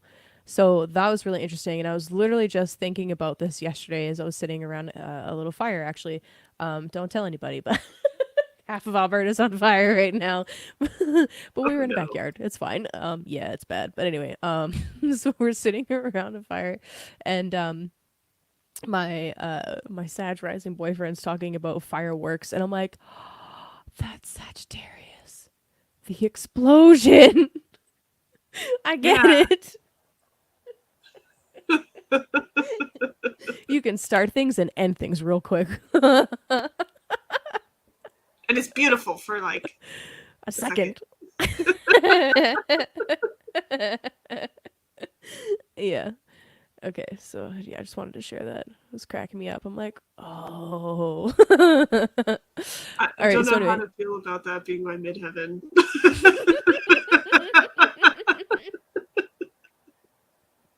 Driving a manual and stop and go traffic. Yeah, I love manuals except for that, sis. That one scenario. All right, so Sagittarius. For you guys, this is happening in the 6th house, right? There's Taurus, 6th house. So since the 6th house is about our work and our health, let's talk about work first, right? Whatever efforts you put in, okay? 6th house can be about our sacred work. It can be about our day-to-day activities. It can be about the labors, right? Whatever efforts you put in you will experience huge returns on those investments. I think I already used that metaphor, but we're just going to say it again. Put in the work, chop the wood, carry the water, get the rewards. Any lifestyle changes you make are going to pay off huge. It's going to be really helpful, okay? Any attention that you pay to your body, any attention that you pay to what are you actually spending your time moment to moment doing, what does your routine actually look like, all of the attention that you're going to pay to that will definitely pay off. This house is often associated with like frustrations and blocks and like issues. So with Jupiter coming in here, some of that stuff, some of those frustrations, you could actually find yourself with a lucky break, especially since Jupiter is your planet, right? As a Sag rising, Jupiter literally represents you. So you're definitely going to be paying a lot more attention to literally work, right? Your day-to-day work, and the efforts needed there. But this can be really helpful. If you have been experiencing any kind of like issues with say like addiction or mental health stuff, or you've had any kind of like spiritual crisis type scenarios, focusing on the body, connecting mind and body, being mindful, all of those lovely DBT mindfulness keywords will really pay off and really help you out a lot here. Thus is the nature of Jupiter in the 6th house. It's pretty cool. Yeah, they're expect different opportunities to present themselves so you can circumnavigate something that has been frustrating, right? Yeah.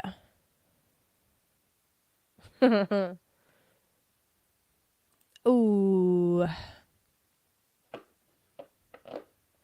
that's really important, and I like that. Thank you for that. That's really good. Sagittarius.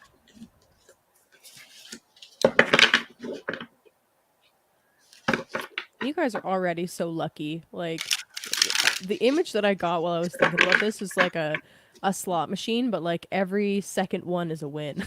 Like nothing. Win. Nothing. Win. I don't know if that's how it actually works, but that's just my perception of Sagittarius. Like, how do you get away with it, Sag? Tell me. I need to know. Secrets spilled.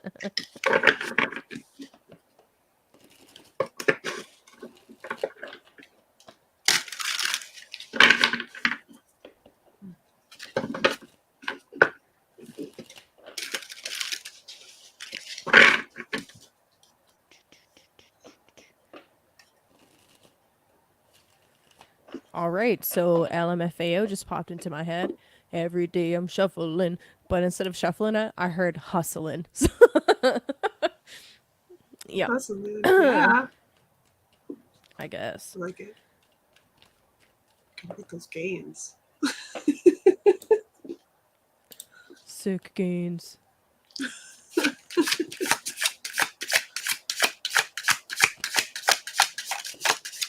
Uh-huh. Ah, Uh-huh.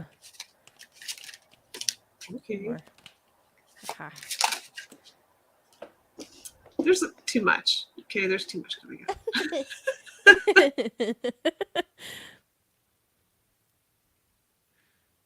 I love sitting with somebody and then like the cards do something funny and you like scold the cards for a second, like sorry, just I need to have a conversation with my cards, and then they're like, what? You're like, no, just hold on.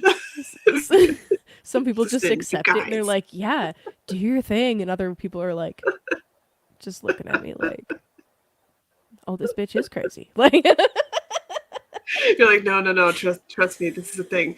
You guys, what are you like doing be to me? nice. Yeah. They don't look like they need that many cards. Yeah. I'm like, that's too much. Calm down. Anyway, Sagittarius. Okay, so Sag, so you've got this energy keeps coming up for you. That's normal when you play Magic. Yeah, okay, fair enough. Fair enough. Fair enough. I find myself sitting across from people that have never had a tarot reading before, and I'm like, oh, I'm your first, dear God. I'm so sorry. That's nerve-wracking, isn't it? You're like, It's oh, so nerve-wracking. Oh my God. I'm like, oh, well, I'm popping the cherry. Okay. All right. yeah, Do you it's have gonna be any me. idea what this looks like? Okay. All right. But at the same time, it's such an honor because I'm like, I am opening a portal for you, and good luck and Godspeed, sir. Yeah. All right, so Sagittarius, speaking of portals, and magic beans, yeah, okay, Jack and them fucking magic beanstalk. Seriously, I don't know what you guys are doing. I don't know what you guys are doing. But whatever it is, keep it up. Okay, we've got the Five of Cups coming into this week. All right, the Five of Cups. I feel like I talked about the Five of Cups a lot recently, and I'm pretty sure it was on the eclipse. Yeah, it was the eclipse. No, that was the Six of Cups. Regardless, Five of Cups has been coming up a lot. I think you guys have had it a number of times over the past few weeks. Maybe not recently, but this seems to be just a recurring thing.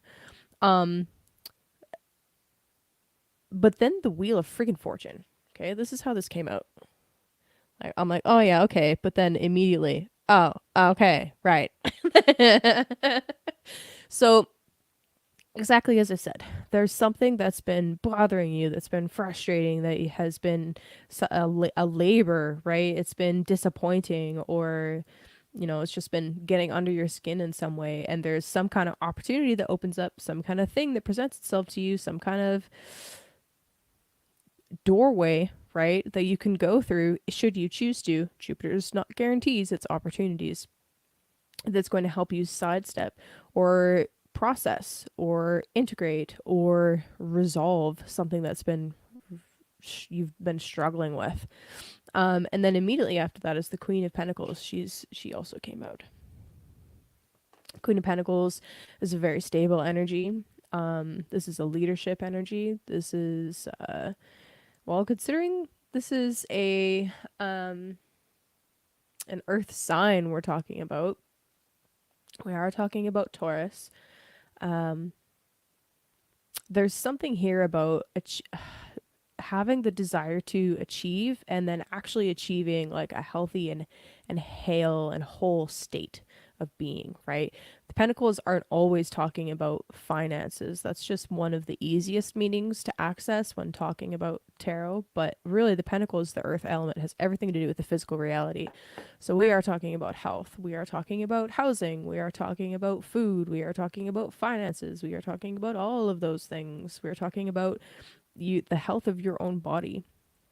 So use this energy, right? Use this energy, use Jupiter's natural healing properties. If you feel called to work with herbs, then find a naturopath, find an herbalist, find somebody that is trained, that can assist you, or just, you know, find one that you want to play with that's safe. Chicory was mentioned earlier. Fantastic. Sit with that one. Just pick one to start with, right? If you feel called to do it. Something that will be supportive and helpful. And it's kind of like, it's so funny that I got the slot machine kind of image, because it's kind of like it's going to be random. It's like there'll be something random that's presented to you, that's right in front of you. It's like, oh, if you choose to use this, this can really be extremely beneficial and help you with something that you've been struggling with. So, yeah, those lucky bastards. Oh, I love that. I'm glad that you brought up the Queen of Pentacles because that's on the bottom of this deck. Oh, Sometimes you sweet. can't see her. Thanks, green screen. But It's a really yeah, pretty green screen. it is pretty. So a lot was trying to come out, and so there's just a few, and I'll try to keep it. So there's something that the Queen of Pentacles is really good at. It's being balanced alchemically. There's that Lover's card again. Because even though she's fully feminine, the only way to continue in full femininity is to balance the masculinity, which does have cycles of the earth. There are traditions where the earth is masculine. So, just some things to think about and consider. But for Sagittarius, there is this temperance. Temper this Knight of Swords. That like, oh, I've got to share it now and we're going to do it and everything's going to be fast and boom, boom, boom, boom. Temper that just a little bit. Let it maybe be a little more artful, like fencing, rather than, slamming into everything. But, so there's that. Your thoughts, your ideas, your inspiration, all of that, because you already have a lot going on with the Ten of Wands. The Ten of Wands is a harvest card. It's look at all the stuff that you've already got. Look how lucky you are. Look how incredible you are. And the Seven is the Seven of Swords, which isn't always about somebody else doing something in secret. Sometimes it can be you taking back your mind, taking back, the things, any other thoughts, pulling it in a little bit, reining it in, what's feeding you, what's feeding this drive, taking control of your thoughts, and maybe keeping a few of them to yourself. That's the balance. Some things are for you. Some of those victories are understanding when to share them, when to, celebrate with other people, when to boast a little bit, when to not boast a little bit, because there's value in you sharing your story with other people that inspires them. That's, hey, check this thing out, and it happened to me, and woohoo, there's that Knight of Swords. But somebody might not be ready to hear that. And so instead of being inspired by your story, they get triggered by the story. And that's not your fault. That's something that they need to work on. But there is something to be said with the Temperance and Lovers and this nurturing Queen for being more artful about it, because there's a way to share it that's going to touch them and help them be just as lucky as you. You can ignite their luck. So that's what I got for you, Sag. That's really cool. The Seven of Swords kind of wanted to come out while I was shuffling as well, but it didn't fully. So I really like how you tied that in. Secret, secret, I got a secret. Yeah,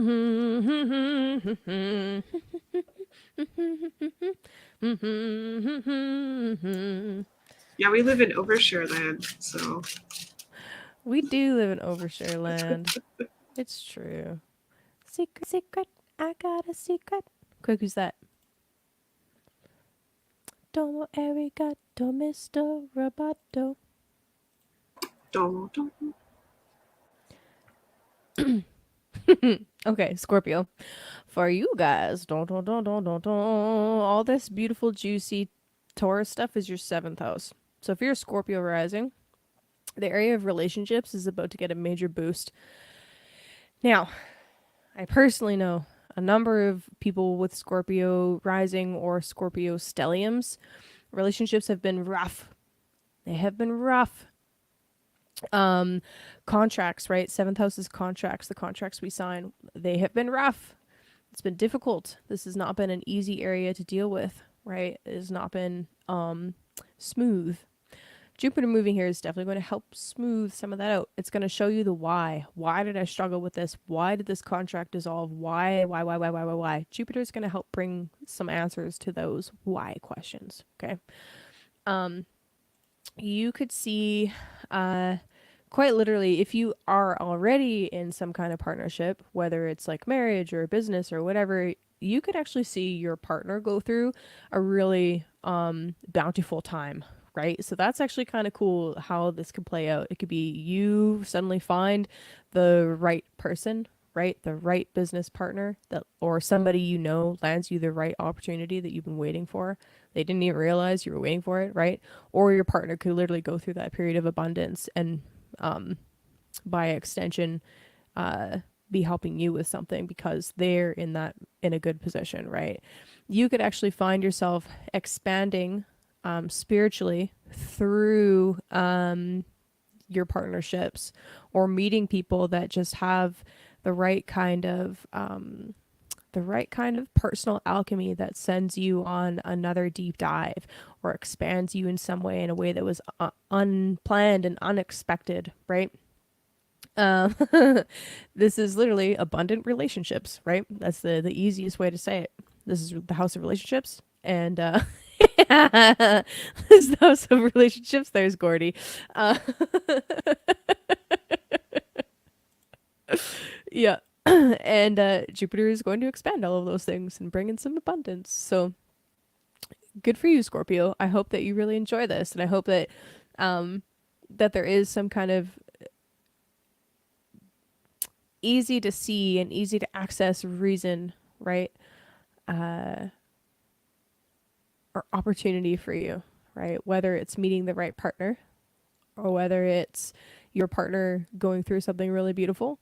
And even if it's not a marriage partner, right? Like I know not everybody here is single, obviously. Or yeah, I know not everybody here is single or even interested in relationships, right? The 7th house can be just meeting the right kind of person in especially a formal setting, signing some kind of contract, and they maybe introduce you some ideas that make some major shifts for you, right? Internally, spiritually. So really interesting for you, Scorpio.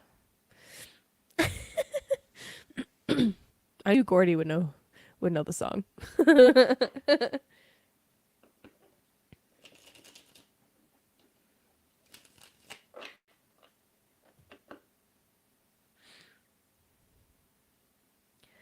I wanna thank you. The Six of Pentacles keeps popping up. I've seen it a number of times now while splitting the deck. This is the energy of generosity, right? Generosity, boons, gifts.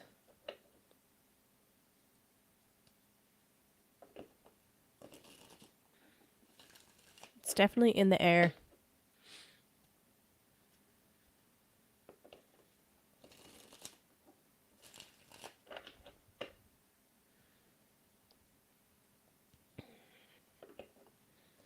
And the Magician.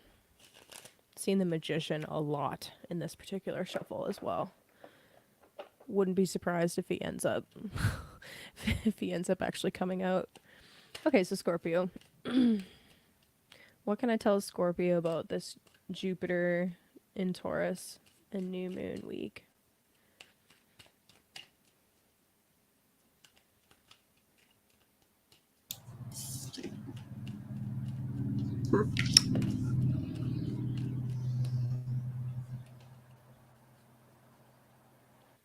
When will Scorpio tell secrets?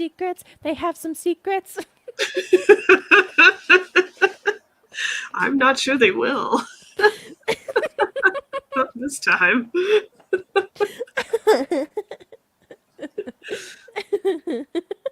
Well, they did. Joke's on you. I had to sing to them. Whoops. They needed me to sing to them.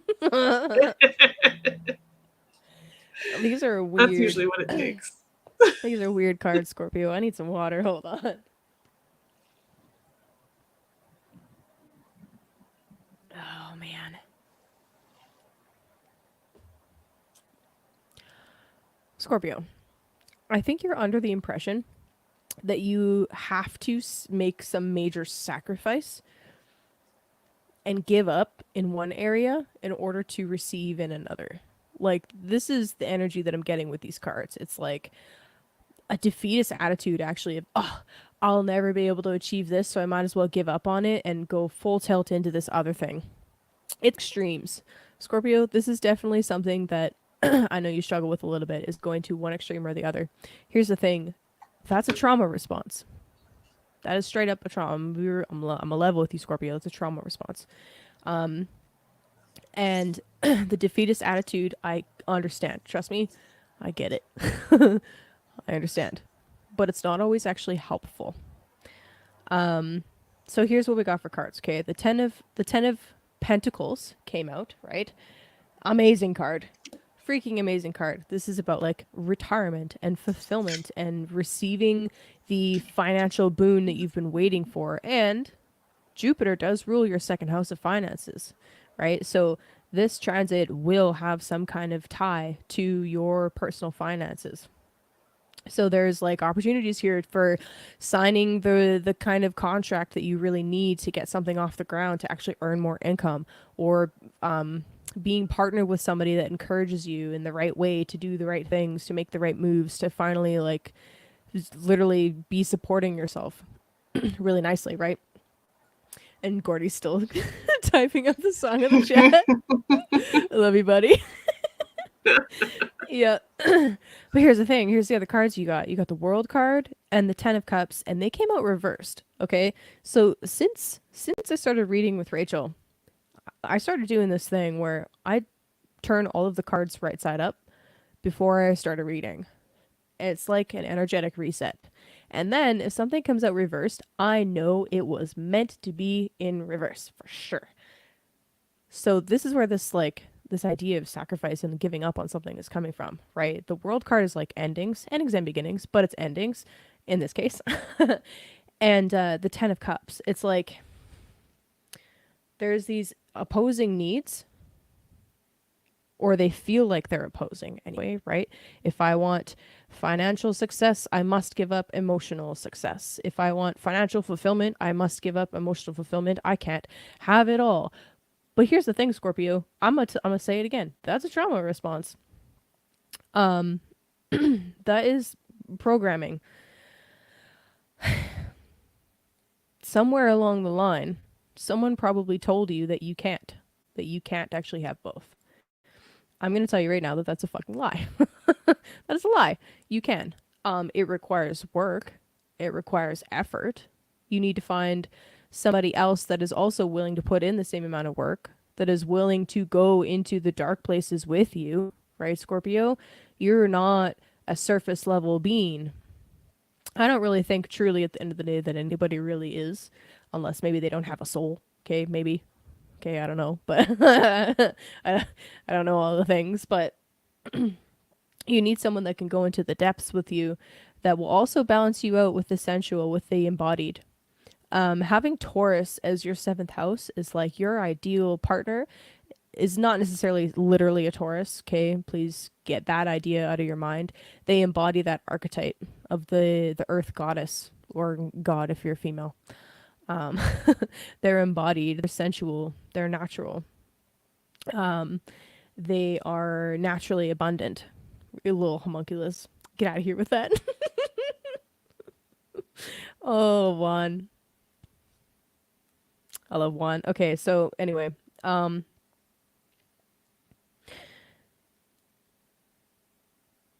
it kind of feels like right now the physical, the surface is easier to access. It's like it's easier to deal with that. And that's okay for now, right? That's okay. But please don't give up on this idea that don't give up on the idea that there might be somebody for you, okay? You can actually achieve both. It is possible, okay? And Jupiter in the 7th, I think, is going to help you see that. Jupiter is a very spiritual planet, okay? And actually, I would actually argue that all of the planets access spirituality in a different way, and they all actually are inherently spiritual, but let's not get into that right now. Jupiter into the 7th is kind of going to be showing you like, hey, you can actually like save for a retirement fund, for example, and support yourself physically, but also have your emotional needs met. It might not be in the exact way that you want, right? How your ego pictures it, and how it's not making sense, Kaylee. My trauma doesn't like it. Your ego might not like it, okay? But that possibility exists, and Jupiter is all about possibilities and opportunities. So don't be afraid. Don't run away. Allow the opportunities to come when they are presented to you. And when that defeatist attitude comes up, right? When you start feeling like, oh, I actually can't do that, sit with that for a minute. Sit with that for a minute. Where does it come from? Who told you that originally? Can you even remember? Like, where does that actually come from? Does that actually belong to you, or is that a story that you've been telling yourself? Okay, I'm done. Beautiful. Just gonna lecture Scorpio. Listen here. Well, I was Get out of here with your secrets. The secrets are actually you. Secret. I got a secret. The card that it was like nothing wanted to come out, and this one like was like me, but didn't want to be shown right away, so it came out with the back.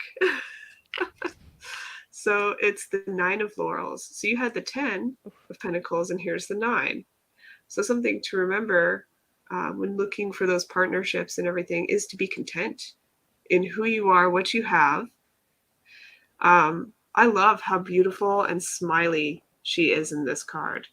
You know, in most cards, she's just kind of like, oh yeah, I'm here hanging in my garden with my falcon. And she's beautiful. She's like really enjoying her time. And that's something that you can do. And I'm sitting here listening, and I'm like, well, the Hermit came out.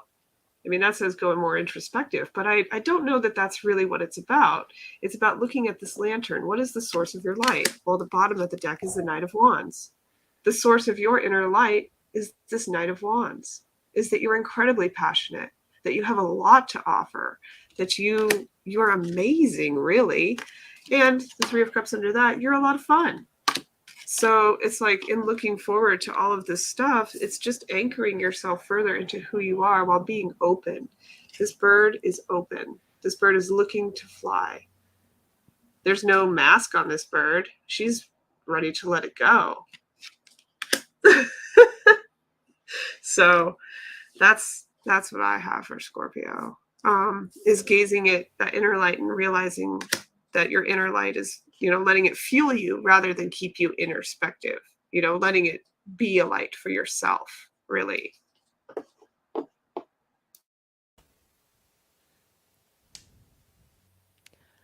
I wanted to see if you could hear the vibration. I don't think that worked though. That But one anyway, is really sorry. low. That tone is really low for the sonic slider. I was just trying to Yeah. make my voice vibrate. I think you nailed it. Yes.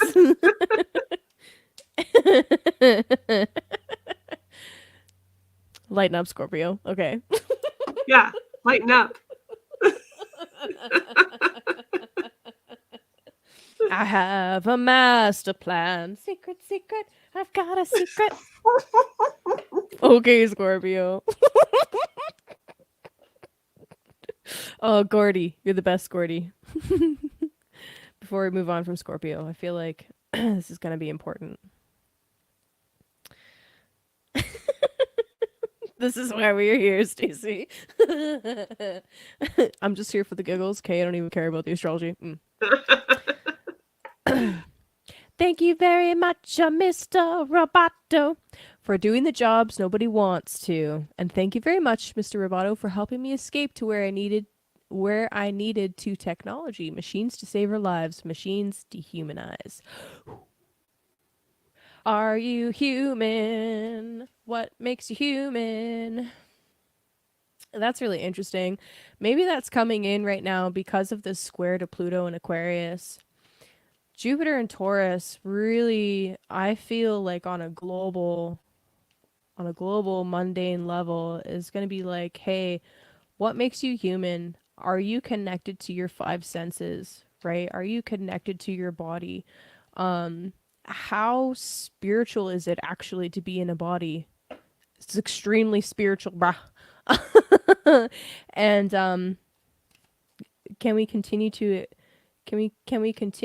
and moderate our technology? I mean, Pluto's in retrograde right now, which I mean, I don't think is a massive big deal until it actually crosses the cusp back into Capricorn, which we will then experience Pluto ingressing into Aquarius again. A little interesting, but interesting. Thank you, Gordy, for typing that up. So yeah, how grounded in your humanity are you? These are things that I think. Okay, Libra. God damn it. Okay, so Libra.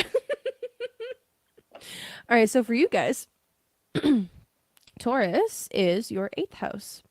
So the 8th house, we are talking about death and rebirth. We're talking about other people's resources, right? There's some interesting topics with the 8th house. But we have a super benefic planet, Jupiter, moving into the 8th, right? So with that, you could see, so since this is other people's resources, the 8th house, right? One of the things that you could see with Jupiter here is the expansion or the opportunity to get more resources through other people, such as like loans or scholarships or different kind of funds. What's the word I'm looking for? A grant. There we go. Grants, right? Scholarships, grants, that kind of stuff. That help you with some goal that you have, right? So, interesting thing about the Libra map is that both Libra and Taurus are ruled by the same planet. So, even though the 8th house is a hidden house, right, it's considered to be one of the hidden houses. It's more difficult for us to see into the 8th house. A lot of stuff that is more challenging to deal with in a day-to-day life is seen from the 8th house, right? Death, taxes, right? But you have a little bit of an advantage, Libra, with both of those houses being ruled by the same sign. It's kind of like you have a secret into the 8th house, which is interesting to think about. But anyway, sorry, going on a little side tangent. Uh, but this is like an opportunity to land some like rarely given out grant, or somebody external to you assists you either financially or with some other kind of resource. Maybe it's like, hey, here's a plot that you can plant whatever you want in. Also, I have all these extra seeds. Like, do you want to grow some squash here? And, it's on my land, but you can use it. Like, that kind of thing.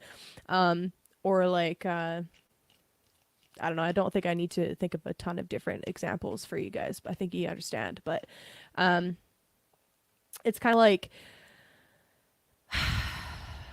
you're getting infused with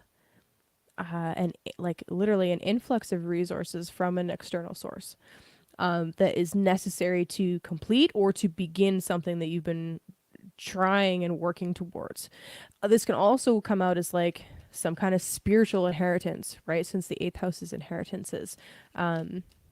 Something is passed down to you through your family line or whatever, or energetically, right?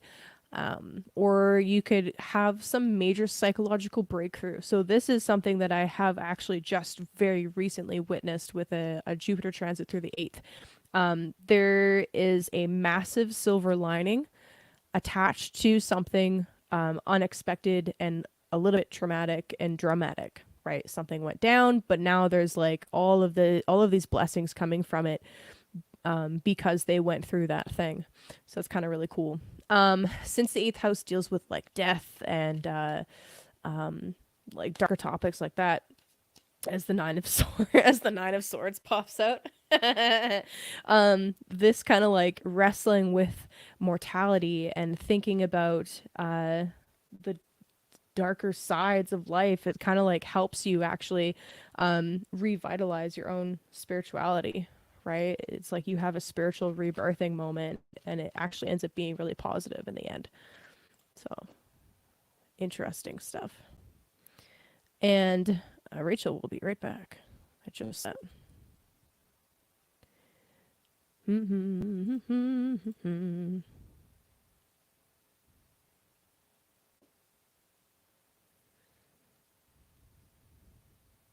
Oh, nice. Yeah, perfect.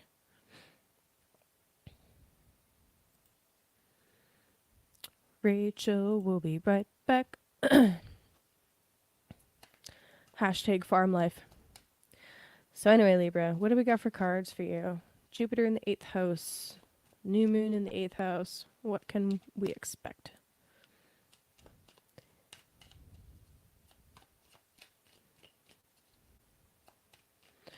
And like, I'm not saying like don't use AI or don't use machines or anything like that either, right? It's just about balance. The tool itself is not evil nor good. It's the intentions. The intentions and the person using the tool, right?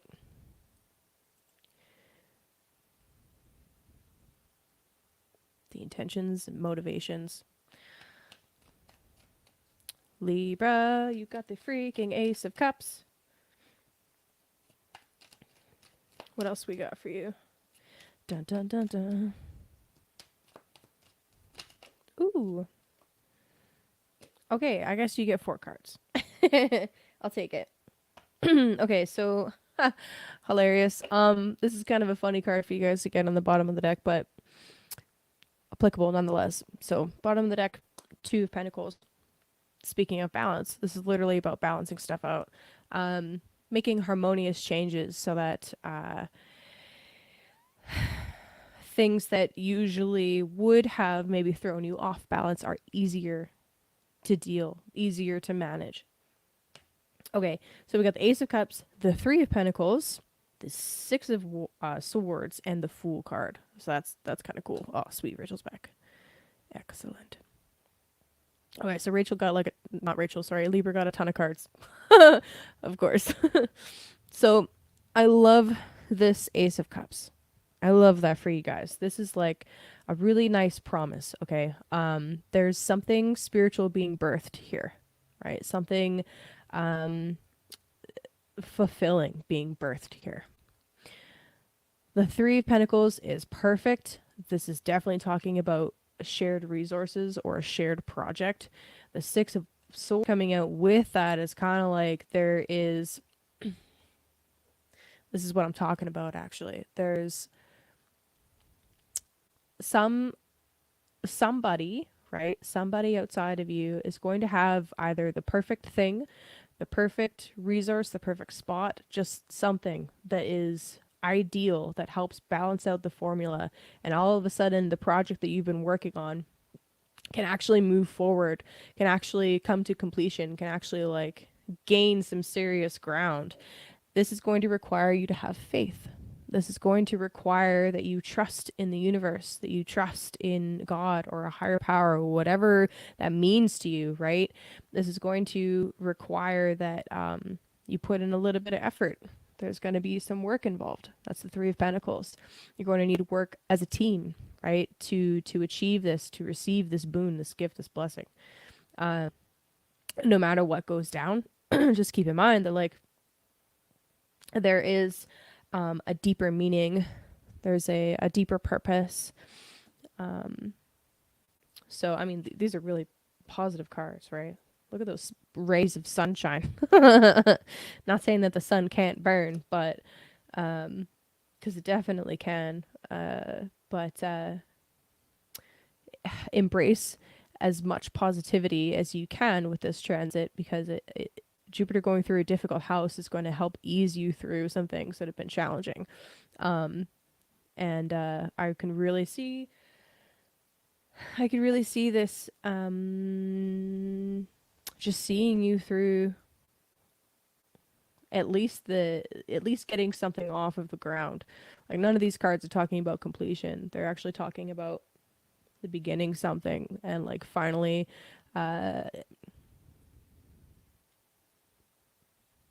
just getting to a point where things are steady and smooth sailing, right? But it might not happen right away. That's what I'm saying. So have patience, make small changes whenever the opportunity arises for those changes to occur, and then have fun with it. Have fun with it. Have fun with it. Yeah, enjoy this transit. Dun, dun, dun. Oh no. Well, the card on the bottom is really nice. So what actually came out, again, it came out not really wanting to be seen, but it did have something to say. And I saw this card twice before we even started, the Devil. So there's something that is keeping the lovers not quite together, something distracting.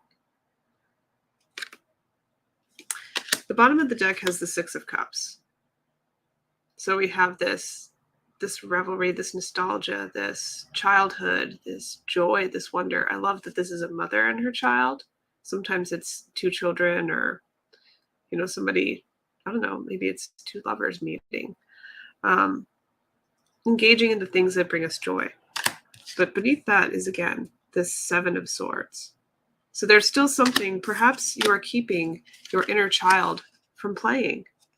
Perhaps you're keeping that from the other. Are we sharing that with each other? Are we sharing the things that delight our hearts?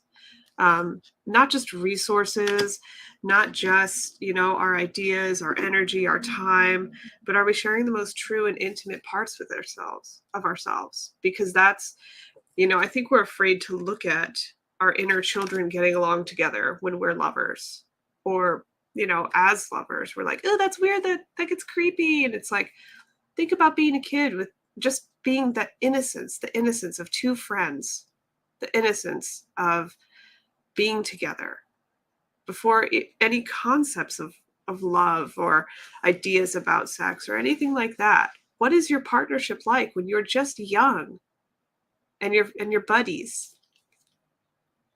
Because I think those are the things that we're missing out on. And that's, look at this guy's just looking at the flame. He's only looking at the fire, the passion. What else are you looking at? She's focused on the webs, the things that tie us together. So I think that's what this is for you, Libra. Yeah, there's a lot underneath. There's a lot underneath. Do you know what kids need to be healthy, to have healthy development? Consistency. Yep. One of And them. structure, right? Yeah. Boundaries and play. Mm-hmm. Play is actually a need. So like all these Saturn words and play. Yeah. All this nurturing, all these Saturn words, but also play. Fun. That is actually legitimately a need. Attention, definitely attention. Yep.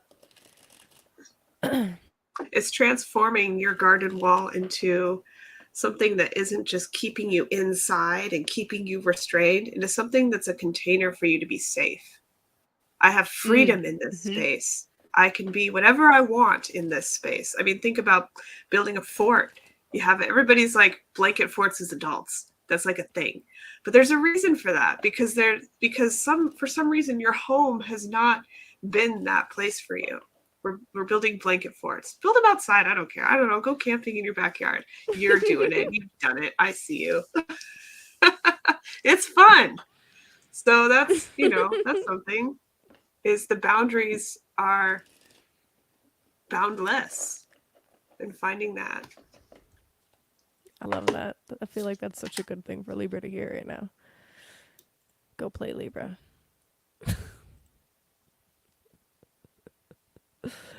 What am I doing here? I'm changing this to Virgo. Do do do do. Do do do do. I just got a really weird call. It's so funny. I've been working with like throat chakra related stuff. Adult coloring books are the shit at 2:22 p.m. my time. Yes. Okay, I need to do more of that. Yes.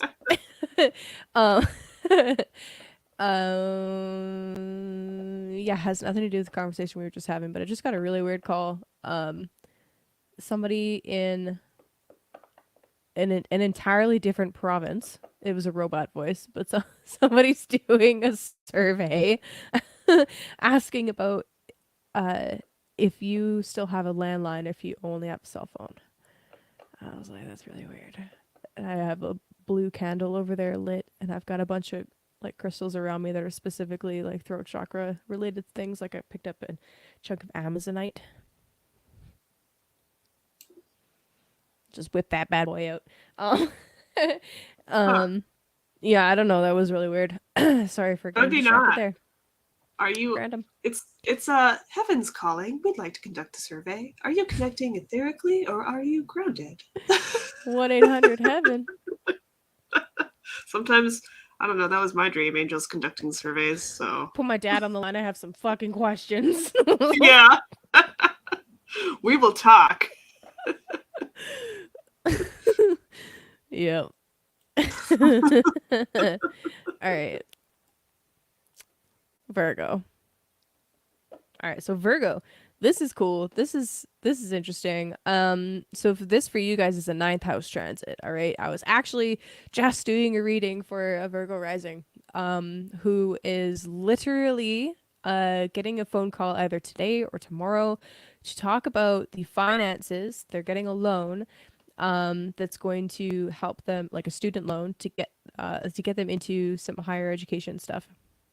Literally, and their birthday puts them this year, when they have their birthday, they'll be in a 9th house perfection year, and Jupiter's moving into their 9th house. And I'm like, bro, perfect timing, first of all.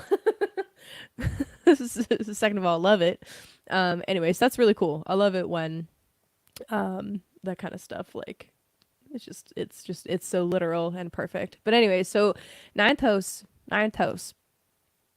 Jupiter moving into the 9th house. This is the house of higher education. Okay, so like the example I just gave, literally going to study somewhere. This is also a house of travel. Okay, so this is associated with pilgrimage, going to the temple that's far away. Okay, not your local neighborhood temple, not your local neighborhood church, but like a monument or a sacred site. Traveling to go see that kind of stuff. That's Jupiter in the ninth.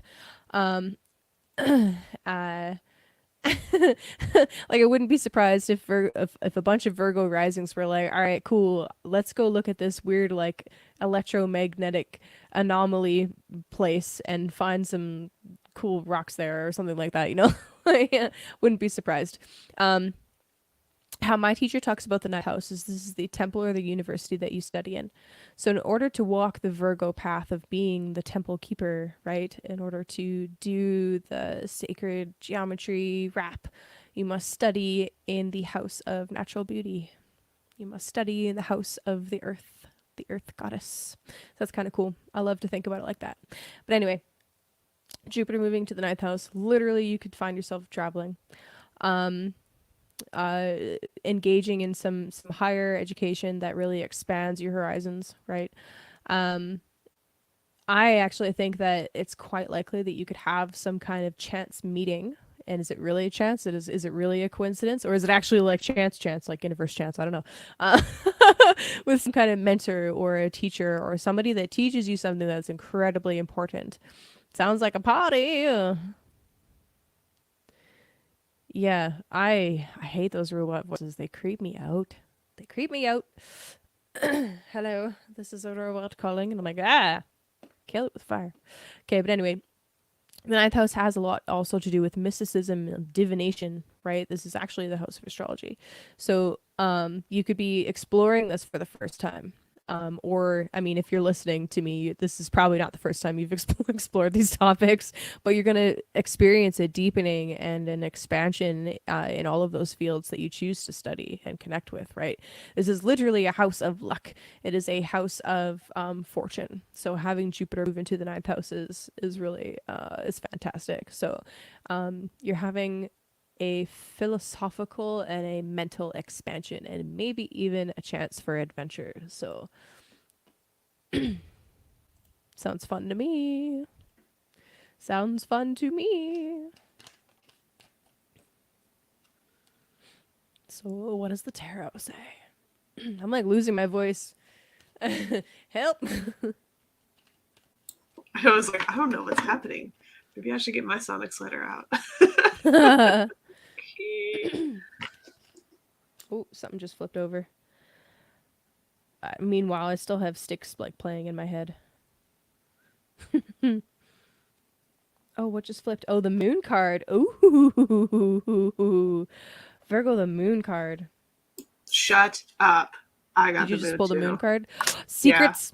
Yeah. Secrets. Secrets. What? Talk about deepening your practice. Dude, I don't even want to pull any more cards. I'm like, what? Yeah, seriously. Yeah.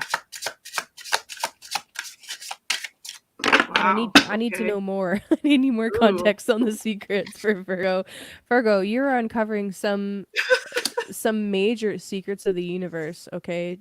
Jupiter, Uranus, Sun, Moon, Mercury, North Node in fucking your ninth house. That's insane. Some of you, maybe not all of you, but some of you are definitely going to have some kind of opportunity or some kind of experience that opens up some psychic door for you. That it's like, okay, the synchronicities, okay? The synchronicities are going to be off the charts. I just got major chills. Synchronicities off the charts, definitely. Chance meetings, all right, with people that end up becoming very important to you, or introduce you to somebody that's really important. Then I got the Eight of Cups, actually. The Eight of Cups talks about actually walking away from something that is materially satisfying for something that is spiritually satisfying. And so interesting to me, actually, that we got the moon card. It pictures the moon within the sun. And then the Eight of Cups pictures the moon within the sun. Interesting. And then the Queen of Swords came out as well. So Queen of Swords.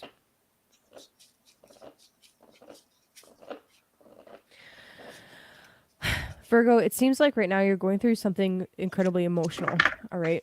It can be really easy to become unbalanced or to just kind of want to bury and not talk about or not express those feelings. Please, please, please, please, please feed your moon, express your emotions.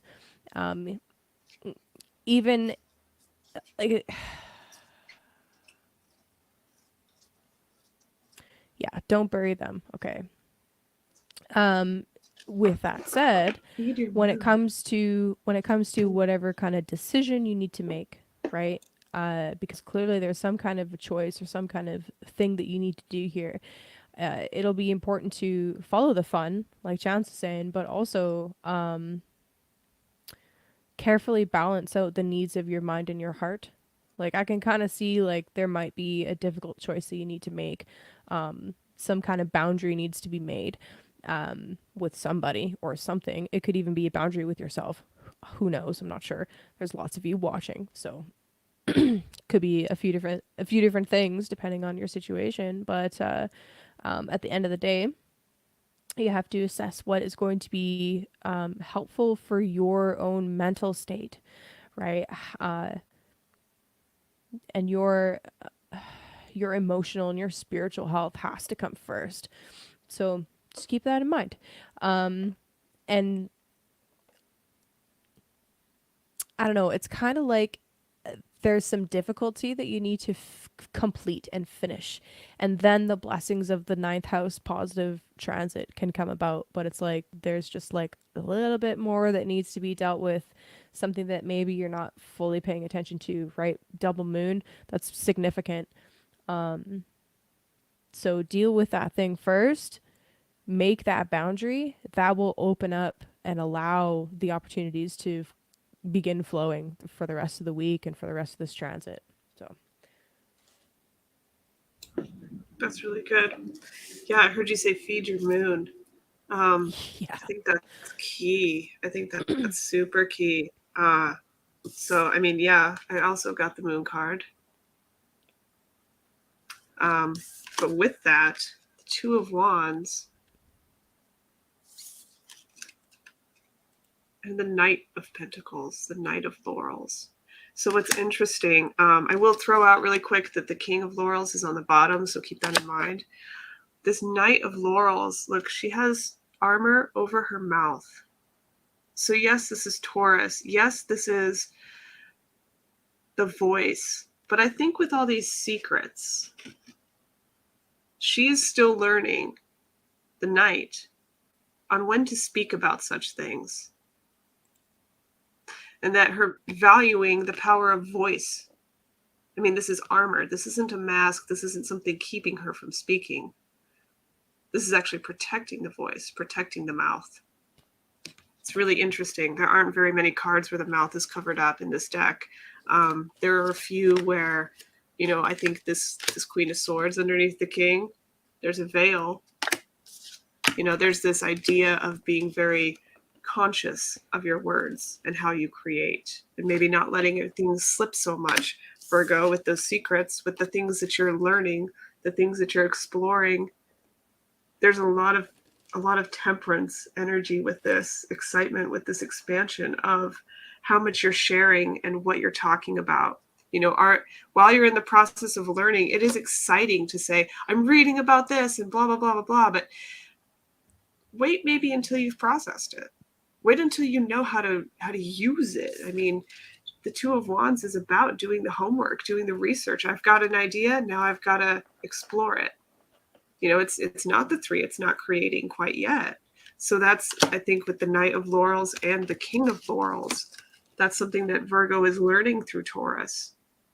His timing. The Knight is the slowest one in the deck. Every time I see it, I'm like, oh no, long lessons. It's only because the Earth cycle is much slower than the moon. It's slower than the sun. It feels that. That's really pretty relative. If you're tuned in, it's not slow at all.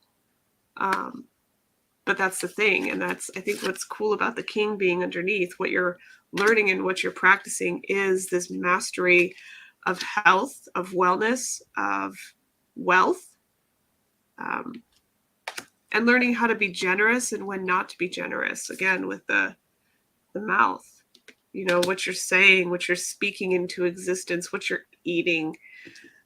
Virgo already knows a lot of that, but with this new path, it's along the new path. So yeah, that's what I got. And maintaining that emotional state, you know, feeding your heart, feeding the emotions along the way. I think that's huge. I think it's hilarious that Moon is exalted in Taurus, and it's like, yeah, you got to feed your Moon, bro. Yeah. Fancy, crumbly cheeses. Crumbly, the best kind. Bring out the charcuterie board, bruh. Oh, don't get me started on charcuterie. It is my favorite. Oh, snack food? Yes, please. Yeah, I don't need full meals for like hours. Just give me something I can graze on. I need some pickles, okay? I need some crumbly cheeses. Jellies. I'm not that hard to please. No. Really not. Oh my god. Yeah.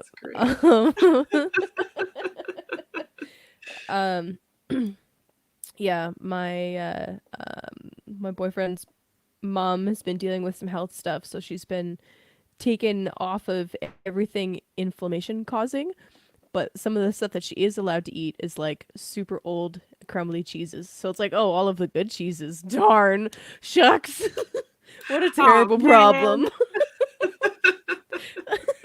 Oh no. Yeah. I love it. Oh, I have to eat fancy? Dang it. Yeah, it's just like you can't have anything convenient or bread. No bread. She's like, I would kill for a white bread right now. I'm like, I get it. Yeah. Okay. Leo. Okay, Leo. You guys have been going through some pretty significant career stuff. All right? It's about to get better. I don't know how it could get any better, but it is. So, Jupiter moving into the 10th house. This is exciting. Remember, Jupiter is all about opportunities. So this is not a guarantee, all right? If you choose not to capitalize on this opportunity, I don't know what to tell you. All right, that's your choice. That's your free will. You can do nothing with it, but I recommend that you do something with this. So this is the career house, right? This is the sign of fertile ground with a planet that represents creativity, spirituality, abundance, and expansion. You do the math, all right? This is development in your professional life. This is taking on more responsibilities, which can mean obviously more work, but more rewards because of that, right? This is the you could quite literally meet somebody that helps propel you forward in your career in some way. This is getting recognition and being recognized for your work, for your impact, right? And yeah, it's just like you can do more, right? You can do more, put out more, and it's almost like what you do put out reaches further, right? If that makes sense. Yeah, so this is all about the accomplishments that you want to achieve and the opportunities being put in your way that help you achieve those accomplishments, right? So really beautiful, really love it. Charcuterie, what's it?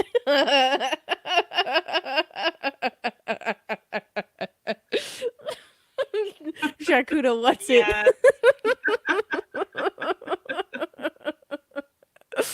Yeah, good luck spelling that one. I would, you know what? I'm not even offended because it's a French word and I know Americans don't even like the French, so it's okay, Chance. It's okay. I thought the French didn't like anybody, so.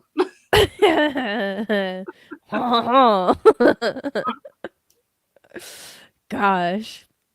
That's funny. Oh my gosh. Shakudo, what's it? Oh man. Yeah. Okay, that's all I gotta say about the astrology. I think it's pretty straightforward. Charcuteau, what's it? Oh yeah, happy birthday to Chance's mama, Heather. All right. So, how's this looking like for Leo? Pretty sure no one likes the French. Not even the French. Apologies to anybody that's in France that's watching. Okay, Leo, what do we got for you? 10th I love house. you. 10th house mega transit. I am part French, Kay, but I'm not offended. It's okay. I get it. We left France for a reason, clearly. Man. Okay, I gotta not be talking about the French while I'm trying to pull for Leo. Okay.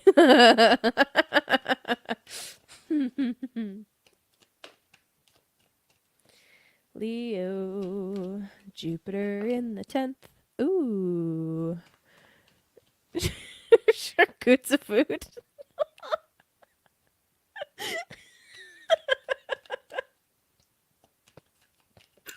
Thank you. My diet consists of charcuterie food.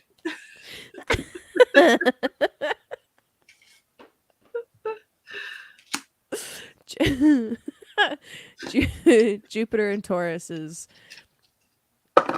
finding the most expensive cheeses and the most expensive meats and the healthiest crackers you can make. And that's your Jupiter and Taurus transit. But it's like a really big board. It's not a little board. It's a big, it's like several meals worth. It's worth it. Was it expensive? Jupiter and yes. Taurus. I'm eating it for 2 weeks now. Worth it. Worth it. All of me feels great. With olives and oh my god. Okay.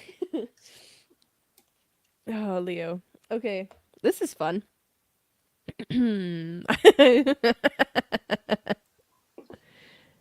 Oh. Right.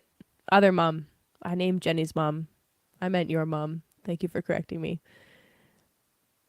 Hey, that's really cool. I love that. Yeah, man. That's really nice to hear.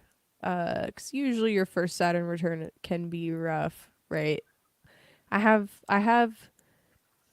had the pleasure of meeting some people that were able to tell me about their second Saturn return because they had the astrological knowledge or they were around that age, and it's really cool to see how it unfolds. And some of those people are really not into astrology, so I had to be really subtle with the why behind why I was asking certain things. And yeah, I don't know, it's neat. It's really neat to see those themes play out. And it's really cool to hear about the rewards, because Saturn can bring rewards too. You have to work for them harder, but there are longer lasting and more foundational, I would say. Okay, so anyway. Stacy. I like French stuff. French bread, French toast, French kissing. How about French fries? Hello. On that note, some of the best movies I've ever watched are in French about cooking. Go watch Delicious. It's a wonderful movie. There you go. Okay, so Leo. For cards for you guys. I got this 6 of Cups. Judgment. And the 3 of Wands. So this is really cool. I like that. Yeah, wow. It's so fun when you get these super mundane looking cards. They're just regular old pip cards. Oh, okay, do. And then a major arcana fucking Judgment. It's whoa. And here's the door to Ascension. Yeah, I'm oh, there's the wrench. Oh, okay. But I love that too, because it's the most simple, um, the most, we touched on this a little bit earlier, the most simple acts can be extremely spiritual. Um, but anyway, for Leo, we're talking about your 10th house. The 10th house symbolically represents the highest heights that you're going to reach for, what you're trying to reach for. So it's kind of like, I mean, I don't know, this judgment card is perfect actually, because you're being called to reach a little higher. You're being called to go for something a little bit harder. Can you do it? I think you can. Jupiter's a natural blessing, right? It's like if you've ever played D&D, it's like rolling a nat 20 on something, right? Boom. Natural 20 on a D20. Wow. Whatever you just did, you did it with like exuberance and gusto, and it's the best ever, which is so typical for Leo anyway, but even more so, man. Um with the 6 of Cups and the 3 of Wands coming out as well. I don't know. The 6 of Cups can often talk about how doing something with somebody else can make that thing better or deeper or more pure in some way, and you're sharing your energy with others. And there's this mutual exchange occurring that is beautiful. It's intimate. And then with the 3 of Wands, there's this really potent power of creation here, right? Uh, yes, you can do it, Jenny. And, yeah, I love the 3 of Wands. The 3 of Wands is, I mean, we've taken that step towards individuation in some area. We've started something, we've launched something, and now we're at the point where it's actually starting to take form and take shape, and it's stabilizing and it's becoming a real thing. So it's kind of like, as this thing takes shape and it becomes real, are you still excited for it, right? As you're pulling out the crackers from the oven, are they still the best crackers ever? And I bet they are. um, right? But this judgment card is really, you're being called to step up to the plate in some way. There will be support, right? Like I said, there might be a little bit more work involved, but again, whatever work you put in, it's going to be rewarded. So yeah, think about what you want for the long term. 7 of Pentacles underneath, right? Think about what you want for the long term, and put in the right amount of effort. And I'm sure that you'll know how to decipher that for your own situation, Leo. But yeah, there's people that are coming along for the ride that you're bonded with intimately in some way, that are willing to help you. So take advantage of that, I guess I'd say, and have fun with it, and go hero mode, because you got this. Heck yes. I also got the 6 of Cups for Leo. So that's nice. A little confirmation there. Knight of Swords is coming out quite a bit. And this is with the Ace of Wands in reverse. So maybe there's something just slightly off. And what is that? That is the 6 of Swords beneath. Everything is going really great. The only thing hindering this passion, hindering this spark, is maybe something that needs to be let go.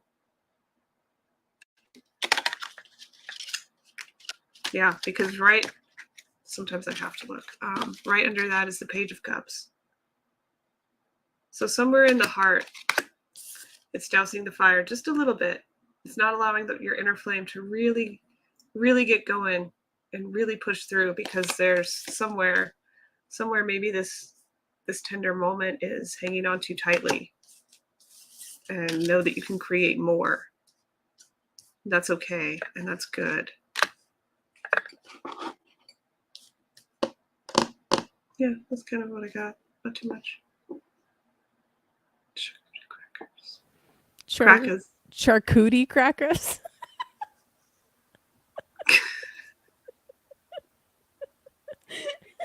Don't get cooties. Anyway, Thank you, Leo, for reminding me to play. Yes. Thank you for reminding us that our inner child is just as valid as our outer adult, and that we need to honor that inner child. So thank you. Yeah. Ooh, you know what? Thank you for that reminder too about that innocence and that inner child. I just Oh thought yeah. of The Last Unicorn, and one of the things that they talk about in that movie, I don't know that I agree with everything in that movie, but one of the key qualities that they point out a lot is that unicorns have no regret. And maybe that's part of this letting things go is not regret, but look on with innocence and intelligence and the fun. So speaking of moms in the chat and also Cancer, happy Mother's Day to all of the mamas, all of the birthing persons. My mom has never been a violent individual, okay? But she would hit me if I called her that. All right. She'd be like, "Excuse me." What did you just call me? Anyway, happy Mama's Day to all the mamas that tune in. I appreciate you guys. I can't believe I didn't open with that, but I was distracted. I was just so excited that you were coming on that I forgot that it was Mother's Day yesterday, and I was like, Rachel. Thanks. Sorry, moms. They're fine. Okay, so Cancer. Cancer. For you guys, right? Jupiter's moving into your 11th house because Taurus is the 11th of Cancer. So this is kind of cool. 11th house has to do with our groups, the groups that we belong to, right? Our wider social network is how I like to call it, your mycelium network. So with Jupiter moving in here, you could be involved with the creation of some kind of new group, some kind of new system, especially if it is really supportive or spiritual in nature, right? Something that helps you connect with something that's higher and larger than you, right? It could be like a actually piggytailing off of an example that I gave earlier, it could be like a circle where you explore one herb a week or one herb a month or something like that, and you're like really looking at, hey, what are the one of the benefits and the ways that we can work with this particular thing, right? Like just as an example.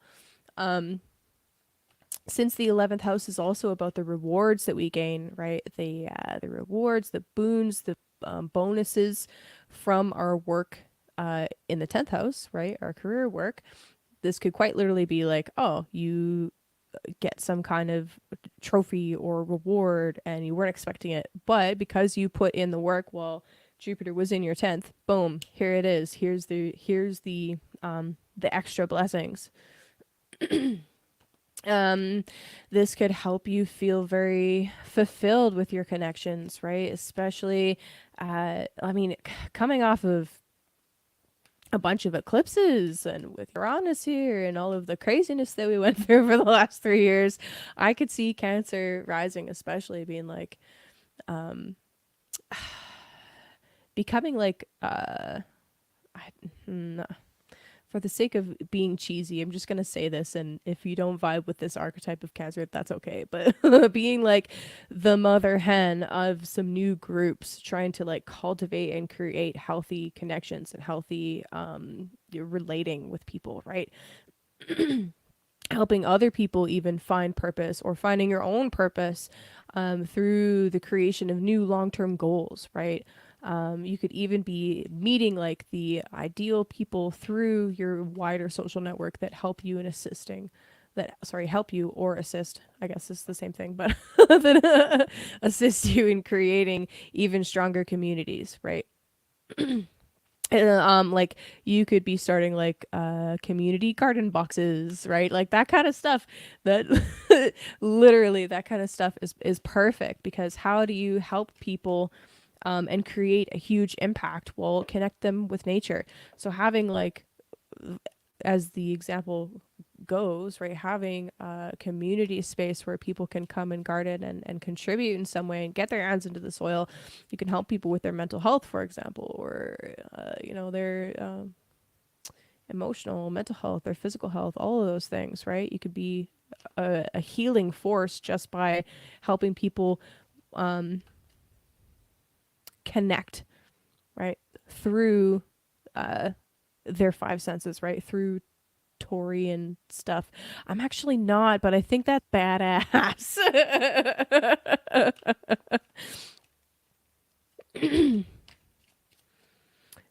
Yeah, so that's a thing. That's a thing. What's up? What's up, Andy? You take care of yourself, Ruma. Yeah. So anyway, 11th house. Lots of fun stuff there. I'm excited. Also, how does it feel to have Cancer? How does it feel to have Venus in your sign? Super visible, super powerful, very bright. In her own decan right now, so she has extra resources. So the first 10 degrees of a sign is the first decan. So how is that feeling for you, Cancer? Are you enjoying the soothing element of Venus now that Mars has been through there? Yeah, dude. Well, so I miss Rachel. It's so fun to have her back. She's so busy.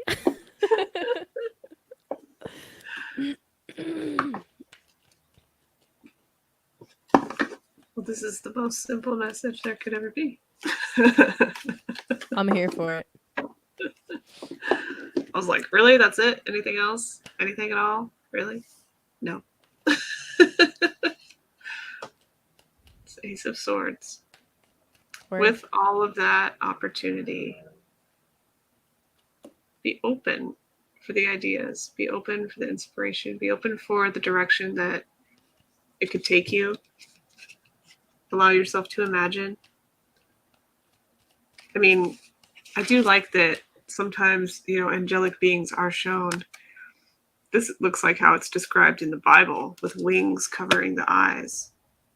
It's allowing spirit to be your sight. And Cancer, you're so moody and in tune, then your intuition should guide you. Right? You're going to be the mama. You better get to leading from your heart. So that's what I got for you, Cancer. That's about it.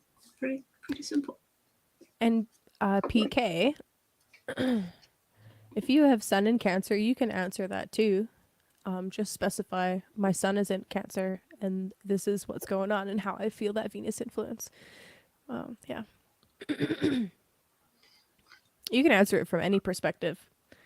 Yeah. I mean, really, I was addressing Cancer rising, but if you have a different Cancer placement, I would love to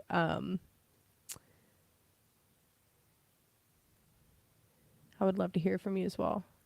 Like talking to some Cancer risings, then we'll say something directed towards Sun sign Cancer. Oh yeah, no, I mean, sorry, excuse me, I didn't mean to do that into the mic.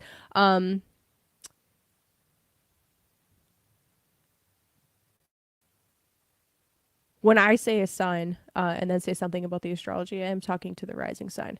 But some people don't know their rising sign, so you can apply it to the sun sign too. Yeah, like for example, Stacy here, not a Cancer rising, but she does have a lot of stuff in Cancer, so she listens for Cancer.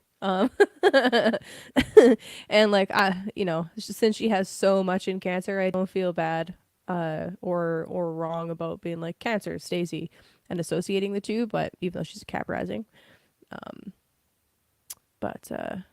Yeah. Can I say something on the opposite side? You know what? I totally do jump around though. It's okay.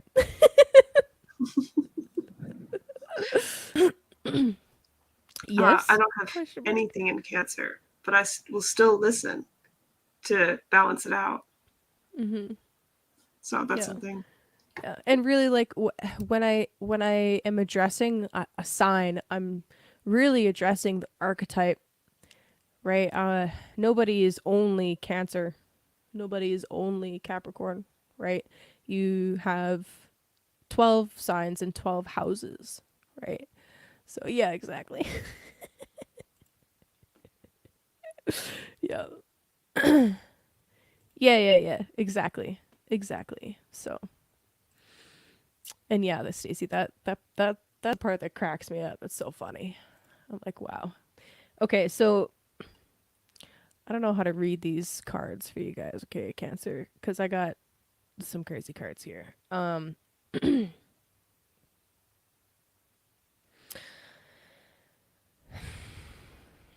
Authentic self-expression.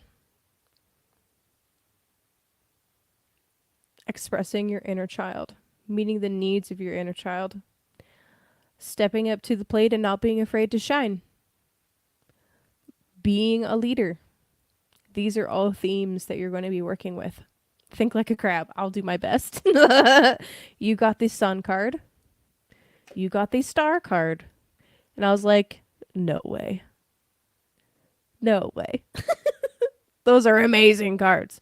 Have I mentioned already that the 11th house is about rewards and gifts and like it can be about literally income that you weren't expecting necessarily to get that's a bonus on top of your regular income, right? Like commissions, like bonus checks literally, right? Like on a literal basis, that's a thing. When it comes to groups, right? When you get involved in any kind of group, any kind of consensus state, really, you have to be very cautious that you are holding on to your own sense of individuality. So for Cancer, for you, this might be a little bit of a challenge, but the star card and the sun card are here to say that you'll be fine. This will be a challenge, but you'll be fine. You will be able to hold on to your own sense of individuality, and any group or endeavor that you engage in, if they can't handle you being an individual, right, then it's not a healthy group that you want to be a part of, okay? So keep that in mind. Continue to shine. Embrace the abundance that is ready to present itself to you. Take these opportunities. I can't think of any more positive cards to pull. And then also I was like, okay, what else? What else? Only I would get upset by the good cards. But seriously, what else? I also pull Temperance. So here's what I'm talking about. Embrace all of the possibilities, all of the things. Make sure you're tempering it and balancing it out, right? And there's nothing bad about this at all. You're so shiny. Exactly. We are so shining right now. 100% Cancer. So enjoy it, right? Enjoy it and balance it out. Don't go into any extremes, right? Pull yourself back from extremes. So that could be definitely a side effect of the Uranus Jupiter influence, right? So be cautious about extremes. Be cautious about getting really sucked into another consensus reality that denies your individuality, and you will be great. Like a twilight vamp in the sun. Yeah. Andy's feeling a little savage today, I see. Now, underneath the deck, with all of this really shiny stuff on the surface, it's funny that you say that, Andy. It's funny that you say that, because on the bottom of the deck is actually the Nine of Swords. So there is, for some of you, there is an underlying darkness, and that's okay too, right? You are, it's okay to not be okay, right? And even with all these really beautiful positive cards and a really beautiful positive transit, there can still be things that go wrong, right? I'm not saying that everything will be perfect, right? It's still pretty. I don't think cancers are vamps. Okay, fair enough. Fair enough. Fair enough. So take whatever is bothering you, right? Take whatever has been on your mind that might be like keeping you up, or use that as fuel, right? Whatever that anxiety is, like we were talking about at the beginning of the stream, use that as fuel to help propel you forward so that you can get away from or get out of that situation and create a better future for yourself. Yeah, you can be a pretty vamp. You can be whatever you want to be, apparently. Shutting my mouth. Do do do do do do do. Gemini. You're your own special kind of cryptid. It's okay. Uh, Gemini. Okay, so Gemini. This is a lot of energy in your 12th house. Wow. So first of all, if you are yeah, so okay, for Gemini rising and Gemini sun especially, it is okay while the sun is in your 12th house or 12th from your sun to be a little bit more introspective and less in the public, right? It's okay to be a little bit of a recluse. It's natural. It's okay to be a little bit sleepy. Honor your body's needs, right? The 12th house is about meditation and spirituality and isolation and actually integration, right? When you have transits through the 12th house, or if you have planets in your nativity in the 12th house, there's something there that's trying to be integrated into the psyche. Okay. There's some shadow aspect that wants to be integrated. Now, here's the thing about the shadow. Okay. It is not always negative. There's often very positive aspects to the shadow that we have disassociated from. This happens a lot, actually. There's so many gifts in the shadows. And this kind of a transit is going to really help you integrate some of those things, heal some of those things. All right, Jupiter is naturally a very healing energy, especially in a sign like Taurus where he can do his job. It's fantastic. I don't know. There's so much more. There's so much more that I want to say, but I want to keep it. I want to keep it for future future broadcasts. Some other themes that come with the 12th house and with Jupiter, you could be on a major redemption arc, right? You could be finding yourself in a space of forgiveness, forgiving yourself, forgiving other people, forgiving the world. There's lots of ways you can take that. There's great healing potential with this, right? Like I kind of mentioned already and hinted at, great healing potential. Also, this can be a transit that can help you deepen spiritual practices, right? Like I said, the 12th house can be about like meditation and stuff like that. So,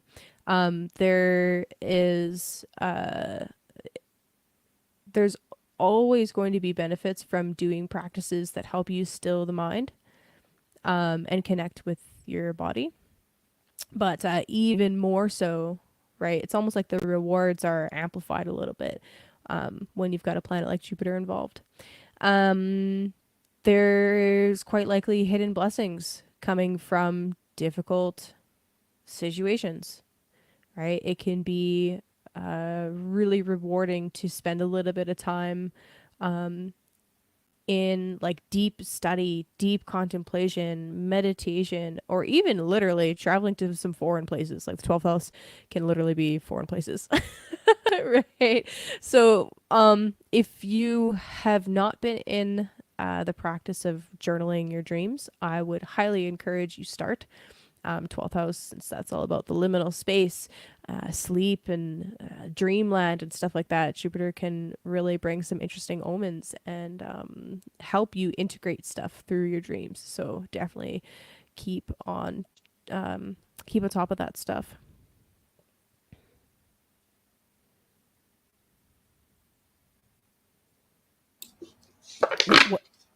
What didn't you do, Stacey? I missed that.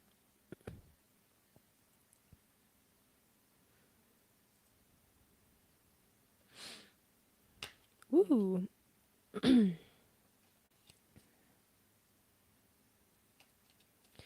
Gemini.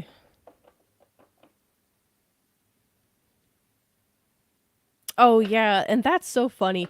Andy says she's terrible at dream journaling, but she interprets dreams like a boss, so that's kind of funny to me. But yeah, the sooner you can write them down or record them, the better, because they slip away so fast.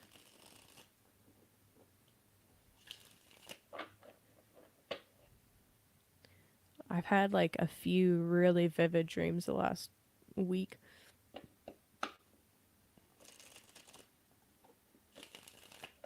But I didn't write them down. I don't remember them now. It's it's I don't know. Personally, I find it a difficult practice to start, but easy to do once the habit is there. Yeah, I'm more in the habit of writing down things that to me seem important or feel like it rather than everything that comes out. Even though it's probably a good practice to write everything. So, Yeah, sometimes developing a there's really memory. interesting patterns and symbolism in our dreams. And sometimes really mundane things, especially if it ends up repeating. It's like, wow. But then again, Freud also said sometimes a cigar is just a cigar. Yeah, sometimes it is. And that's the meaning. So go smoke about it. I don't know why, Gemini, but it feels like I really just need to give you a really good shuffle. Hmm. There we go. Gemini. Oh no, I don't know Juan's method to remember your dreams. I need to. I'm behind on his podcast.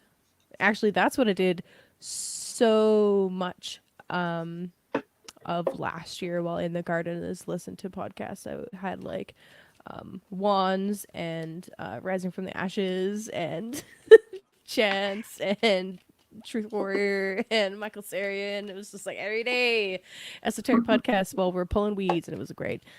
That was a wonderful summer. Andy, that is crazy. I love it. A weird dream about moss drinks. They were just terrariums with straws. Oh, I love it. All right, I'm into that. Okay, Gemini, your first card finally came out. The Seven of Pentacles. I saw this one while I was shuffling too. Okay, so Seven of Pentacles, third decan of Taurus. We're looking at the long-term gains, right? We're trying to plan for the unexpected, and like good luck because it's unexpected for a reason, right?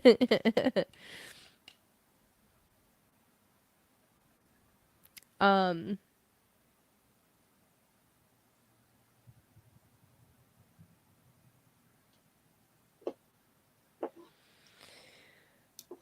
I kind of get the sense that this is you taking a look at all of the different things that you are trying to. It's like, okay, it's like looking at disjointed symbols.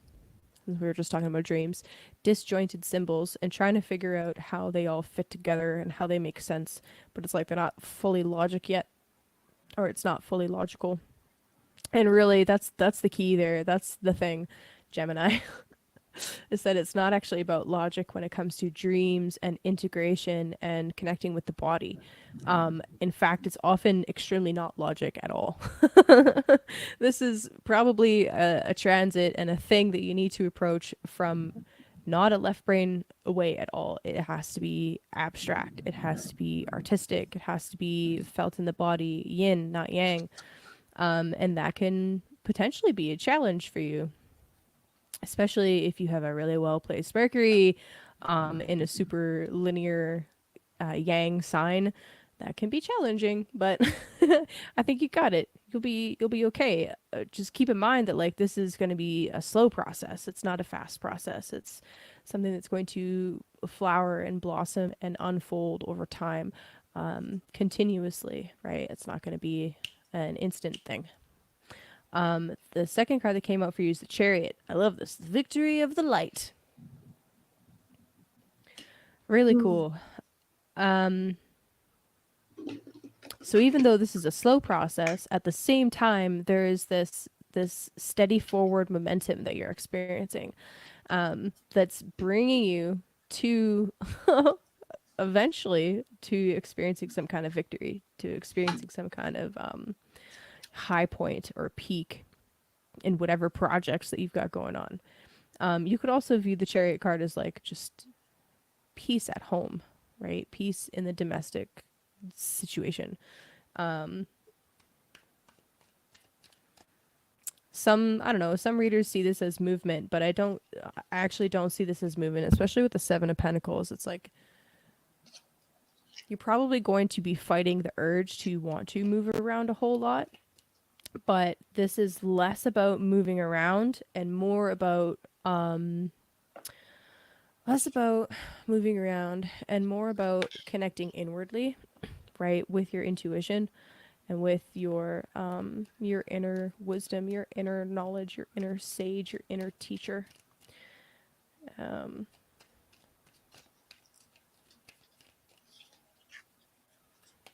Yeah, the third card doesn't want to come. So what do you got, Rachel? Oh, as soon as I said that, it flipped out. Yeah, exactly. This is not a process that you can rush. This is gonna be slow. That's really funny. So the third card that flipped out was the Six of Pentacles. So here we are back to the idea of charity and forgiveness and healing and stuff like that. As you are unfolding and as you are finally experiencing little wins here and there, like, oh yes, I finally understand this symbolism. Oh yes, that dream actually makes sense to me. Oh yes, I'm experiencing some like deep catharsis and healing. Things are going to start feeling balanced again, and there might be some equilibrium that was thrown off while all of these crazy ass eclipses were going off in your 12th and 6th house, where it's finally like, yes, now we're reaching some kind of balance. And also, I really feel like Jupiter in the 12th house could just inspire a lot of charity, and you might find yourself in the situation where you're helping a lot of people, and that is actually somehow also helping you gain that equilibrium back. We had to get really low for that. I don't know why, but we did. It's good. like you really need to slow it down. Yeah, the bottom of this deck was that Knight of Pentacles, slowing it down, slow your roll. It's the Seven of Laurels came out. Ooh, even harder to see. Shoot. Just kind of, nurturing this little plant. Man, sorry, the glare is so bad. The sunlight. There you go.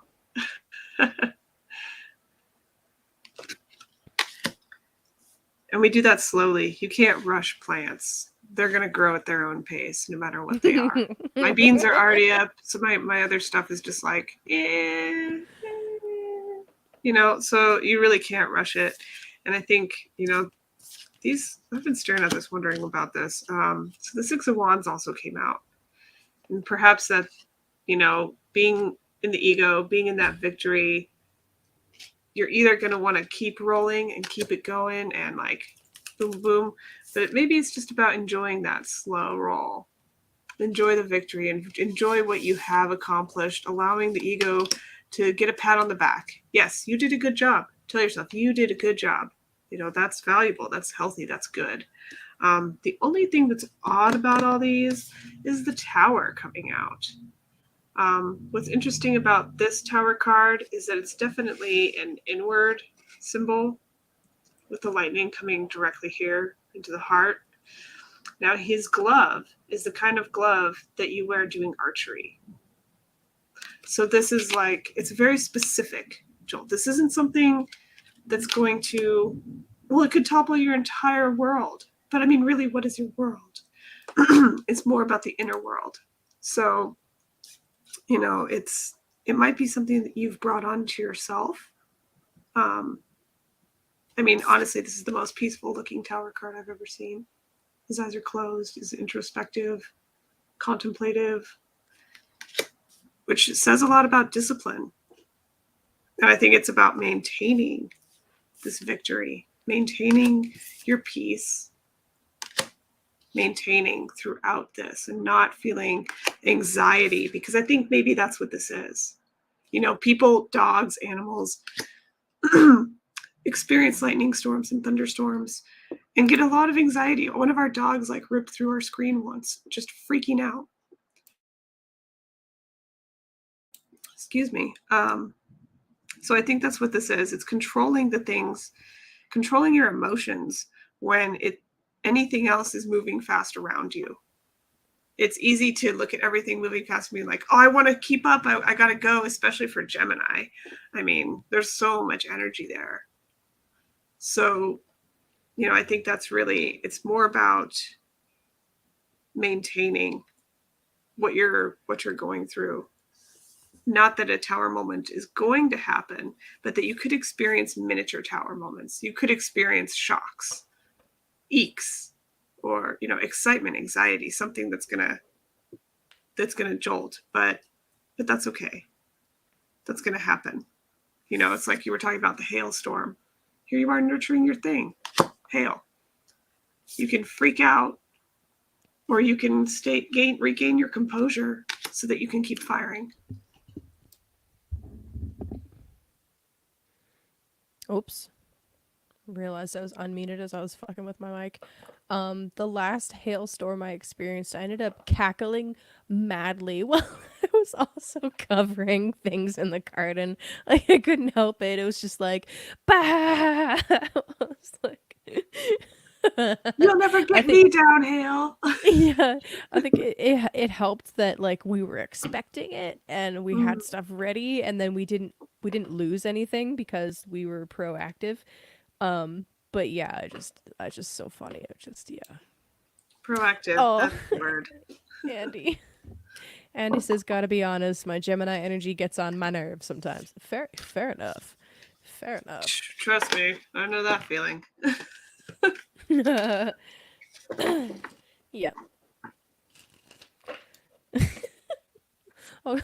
I'll go into like a spiral. I'm like, why am I so Saturnian?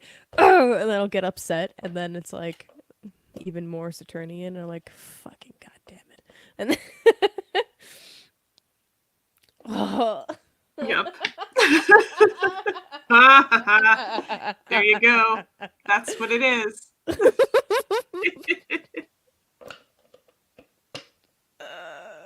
I'm glad it came out for you too.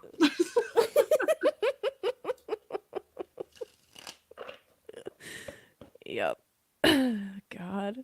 This is why it's important to have people in our lives that can help balance this out and reflect stuff back to us. And yeah. You got this, Gemini. You're fine. I believe in you. Did I pull cards for Gemini? I feel lost right now. Why do I feel so fucking lost? You did. Right, It's the Gemini okay, energy. good. All right, it was the 7. The Chariot. 7, the Chariot, and the 6. Okay. Good.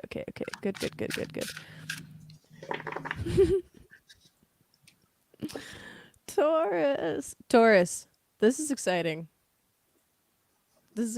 I'm excited for y'all. So if you're a Taurus rising especially, this is badass. That's a lot of planets in your first house. So what's cool about the first house is that when... Okay, so the first house represents literally our physical bodies, right?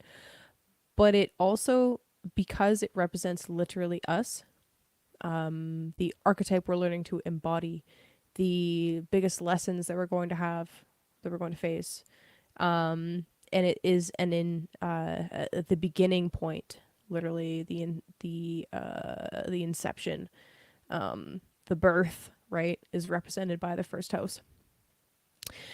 This can be talking about launching something new in any area of life. So it's like, yeah, this can be about the body, and it can be about you just beginning something big and monumental that's really important to you. So that's really fun, actually. So like literally as a Taurus rising, you can use this Jupiter energy to help you build up your vitality right? So literally working on your muscle and getting bigger in the way of like muscles specifically or something like that. Or just getting healthier, embracing a healthier, more natural, right, Taurus way of life. All of that stuff. Literally launching anything new is quite likely to maybe not succeed long term, but at least bring you some opportunities and some kind of blessings. So that's really cool. Because the first house is also about like our own sense of individuality, right? This can really help you with that, right? Especially Taurus, right? Especially Taurus. Why? Because you guys have had Uranus in this sign for quite some time now. This has been really pushing people, especially Taurus rising, but Taurus sun as well, definitely. Probably Taurus moon as well, but towards individuation, right? Breaking away from consensus states, breaking away from groupthink, right? Going on your entirely new path. Jupiter is expanding all of those things, right? So, this is hopefully going to be a stabilizing energy for you guys, and hopefully going to really help you expand with whatever seeds you've been planting, with whatever new things you've been starting. So that's really exciting. Yeah, I'm ready for this too. Whoop, whoop.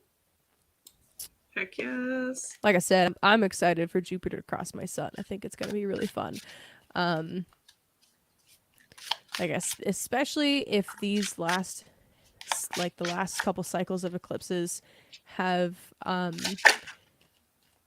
activated your ascendant degree, or if you have another planet in Taurus, like if you're a sun in Taurus like Rachel and I, or you've got any other planet in there, Jupiter then crossing over that point where the eclipse activated is going to be like bam, bam, bam, bam, bam.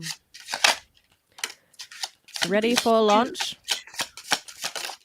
This is actually why I like doing eclipse magic. Because then Scandalous. stuff like this will happen. Scandalous. Like, Scandalous.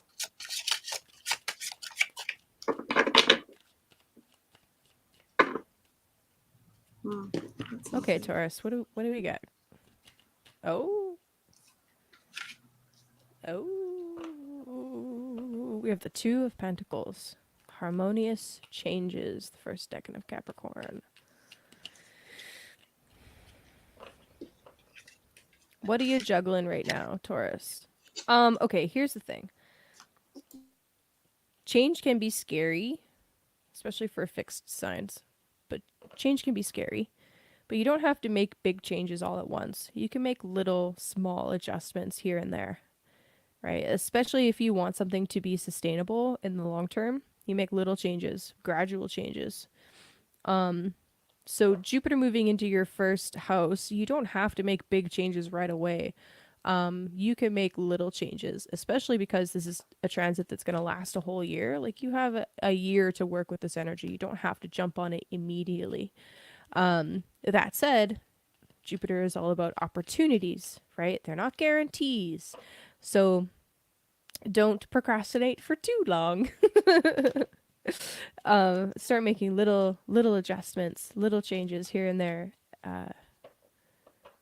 and have fun with it. We also have the King of Wands coming out, so let me show you. Two of Pentacles, King of Wands.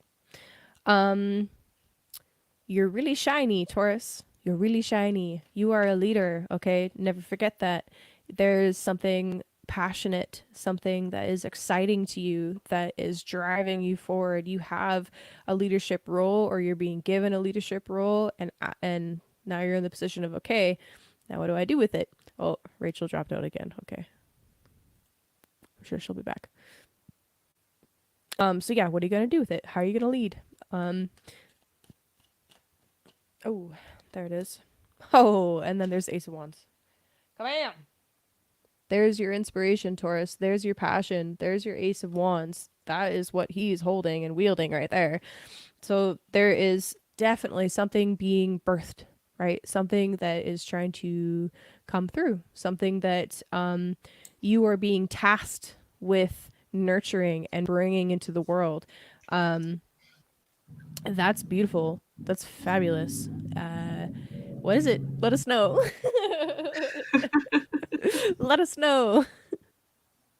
It's exciting, whatever it is. So It is.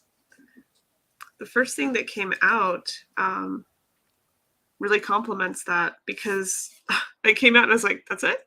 That's beautiful. It's simple. There's a little more, but it's the Four of Swords. It's like, hey, Taurus, just be at peace. Be at peace about this. You don't have to let the mind go anywhere. You've already begun. Things are forming, things are shaping.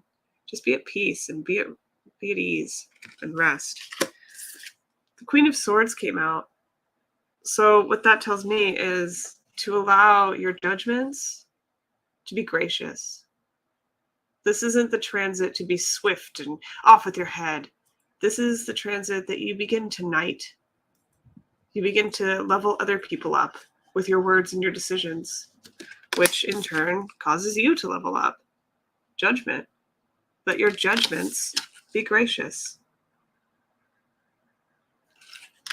And that's how you be at peace. That's the easiest way, honestly, is to allow your judgments to be gracious. I think I heard that somewhere once, that God judges you righteously every time. I'm like, whoa, that's kind of heavy. But righteously and rightly, you're always in good standing. Jenny's already looking at when Jupiter changes into Gemini. Can we just enjoy Taurus first, please? God damn it. Yeah, hey, Come on. enjoy Taurus. Just enjoy it. Can I have my moment, please? God damn. Fucking Gemini. Stealing the thunder. So excited. Can we just savor this? Shit. Just like you do with your charcuterie food.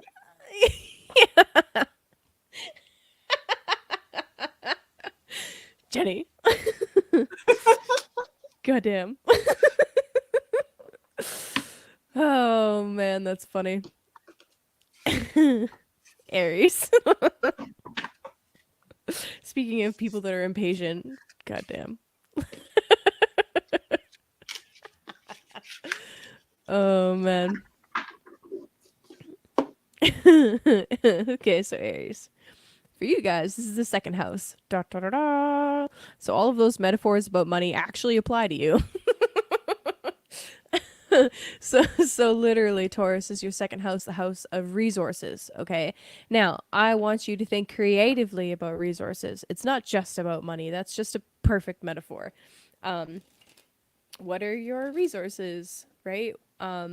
Jupiter coming into the second house can literally help you expand your understanding of your own resources, right?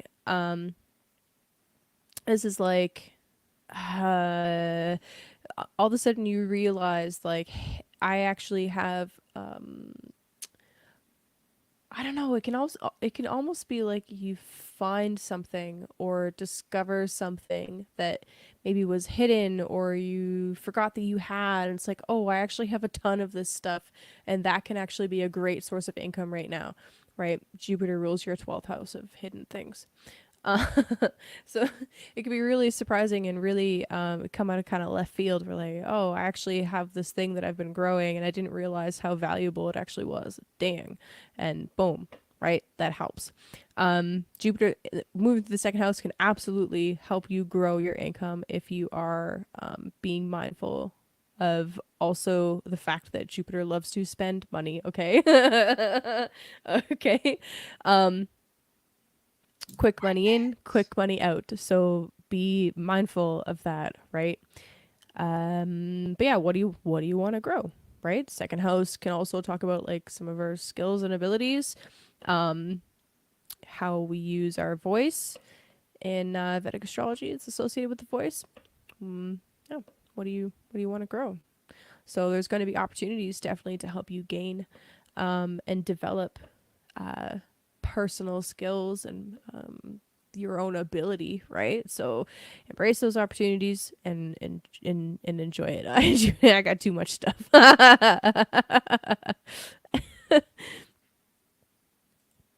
Fair enough, Andy. So you know what? You could start selling all that shit. You're like, oh man, I have so much stuff. I'm gonna just start selling it, and then all of a sudden, boom, second source of income. You know. Yeah, Just some saying. people do that Just on saying. purpose. Just saying. All right, Aries. Oof. Oof.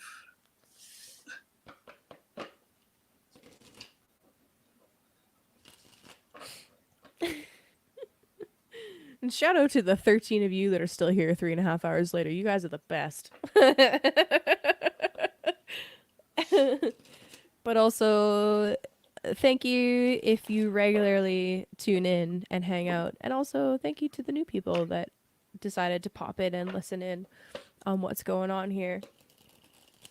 Yeah, this is my favorite thing to do on a Monday. So I love that you guys will hang out with me and listen in, and I appreciate feedback. I love it when you guys tell me stories about how a specific transit played out for you. There's no way my puny mind can think up every single possible scenario. So I love it when you guys tell me about, like, hey, this is this crazy thing that just happened and this is similar to what you said, but it's different in this way. I love that. Please tell me. Tell me stories. And if I have your permission, I'd love to share stories too. So if you give me permission, I'd love to share. Good job, Chance. Attaboy.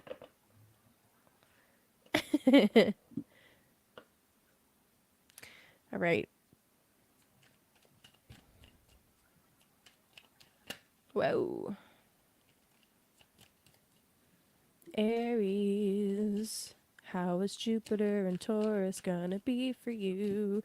I would love to hear for some Aries rising people about what it was like to have Jupiter in their first house. So if you have an Aries rising, or if you're a Aries sun, but definitely Aries rising, I would really love to hear from you. What kind of things did you launch and change in your life? What kind of opportunities were presented to you during the Jupiter transit through your first house? I know one of y'all moved to another friggin' country, so there's that. And got married. It was like, whoa. I know somebody.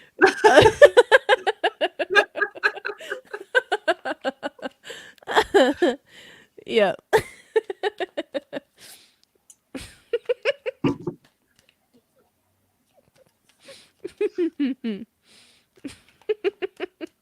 Yep. Wow. This is why it was called Giggle Tarot, by the way. just so you know. Yes, this is exactly why. Especially around that 3-hour mark, start getting a little extra silly. Yeah, it's a good time. So Aries, the first card that I got for you, speaking of patience, is actually the 8 of Pentacles. That's hilarious. So the seeds you're planting now. Yeah, Stacy, whoever could you be talking about? The seeds you're planting now, as far as cultivating resources go, they're going to take some time to grow, right? We're talking about cultivation.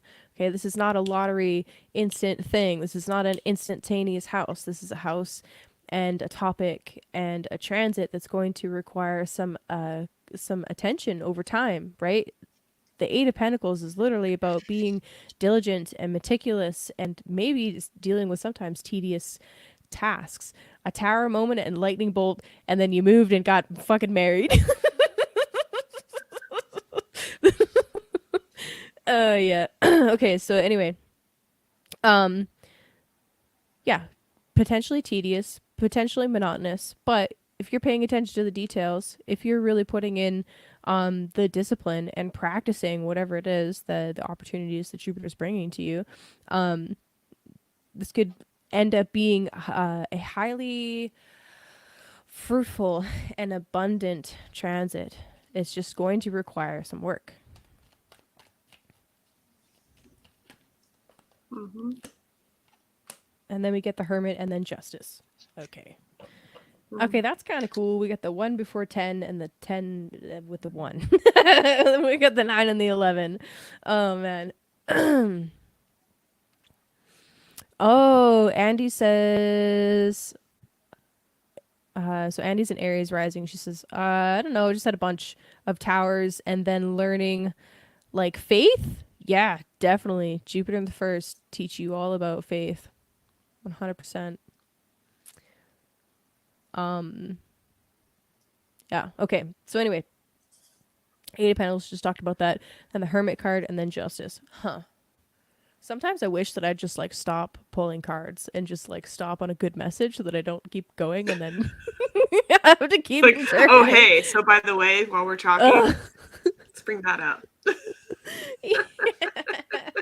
Just Since gotta I stop have you moving my here. hands sometimes. I'm like, no, I need to have 3, and then I'm like, fuck, I should have stopped at 1. But anyway, I don't know. The Hermit card.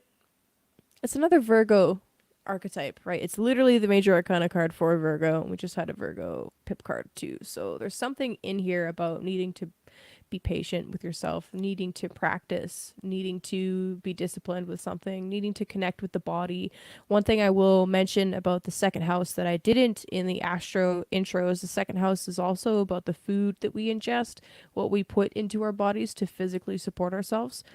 Oh yeah, you had all that crazy ass third house car stuff go down. That's right. Yeah, buddy. Fair enough.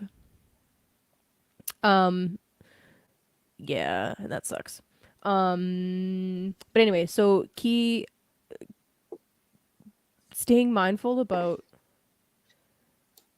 resources in and resources out on multiple layers, right? Are we eating just to eat for the taste of the flavor or the taste of the flavor? You know what I mean? Are we eating the Yes. fancy cheeses just because they taste amazing? Or is it because we actually need that dairy protein? As an example.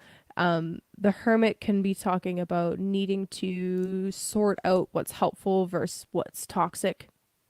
It can be talking about getting rid of stuff that we don't need anymore. So I love that it was already said in the chat about, like, yeah, we can, like, sock things away in different places and then forget about them. Like, oh, hey, I have all of this shit that I've hoarded. I'm going to sell it now, and then, like, have a yard sale and get rid of all that junk. But really, it's treasures, right? It's junk in the moment for you, but it's treasures for somebody else. Yeah, so there's a lot that you can do with that archetype right now. And then Justice. What is Lady Justice doing here? I kind of feel like maybe you need a little bit of an internal time. Maybe you need a little bit more meditation, a little bit more quiet time. And then it's almost like after you get rid of a bunch of stuff and complete some kind of purge and go through a cycle of quiet and downtime and really just working on your work, focusing on your sacred work, basically. It's almost like that's when you start coming back out again and you reach some kind of eternal equilibrium. I really like that word. Equilibrium. It's a good one. Yeah, that's what I got. Beautiful. Oh, Well, and then you got something to say afterwards. You got ooh. something to say afterwards. But be patient. It's like, not yet. Mm. Goblin mode is sometimes important, though. Goblin mode is sometimes important though. And it's kind of like you're still in goblin mode. And that's okay. You're allowed. Mm. Okay, I'm done now. Yeah, maybe Sorry. that's what it is. No, it's all good. At the bottom, I have the King of Laurels. So it's definitely getting up to this level. This guy's come out a lot lately, this whole reading. So I think there's a step up that everyone's being asked to take in terms of navigating and handling the material realm. So the Lovers in Reverse came out. I was like, well, that's weird when all this is so positive. What's up with that? And even though these are in kind of a formation moving upwards, I feel like bringing them down. So it's because there's a defensiveness surrounding the finances, surrounding your creativity, surrounding the passions and all of that. But that's actually causing an internal tower, like too much. You're causing your own tower moments too many times because that's what defensiveness does. You could defend positively and switch these tower moments around because that's bringing out justice. I love that justice came out for you too. Sometimes we have tower moments in the past, if this is speaking to a past situation. Sometimes working really hard and working through those tower moments is the justice. And I think I've said that before somewhere. And I know that that's true. If anyone ever said that you were going to fail, especially if it's you, your success is the justice. You know, if you're waiting for someone in Aries, if you're waiting for somebody to apologize or do this and that before you can be successful, don't wait. That's causing you internal pain. Just forgive, let it go. Don't wait for them to dictate your success. I think we talk a lot about victim mentality in some circles, but really that's what that is. You're allowing someone else to dictate your success. And Aries, that's not you. That's absolutely not you. So if there's any sort of fear, you know, and maybe it's the fear of success that's keeping this from going on. But, you know, that's just kind of what I'm getting here. It's very interesting. I think justice is on the horizon and there is success and there is gain. I think that's something that the King of Laurels is good at doing. You know, maybe he does hold grudges like the Queen, and he might be, I have a feeling he's a little more quick to forgive, honestly, because he's a master of cycles. And he knows that everything that you plant seeds somewhere.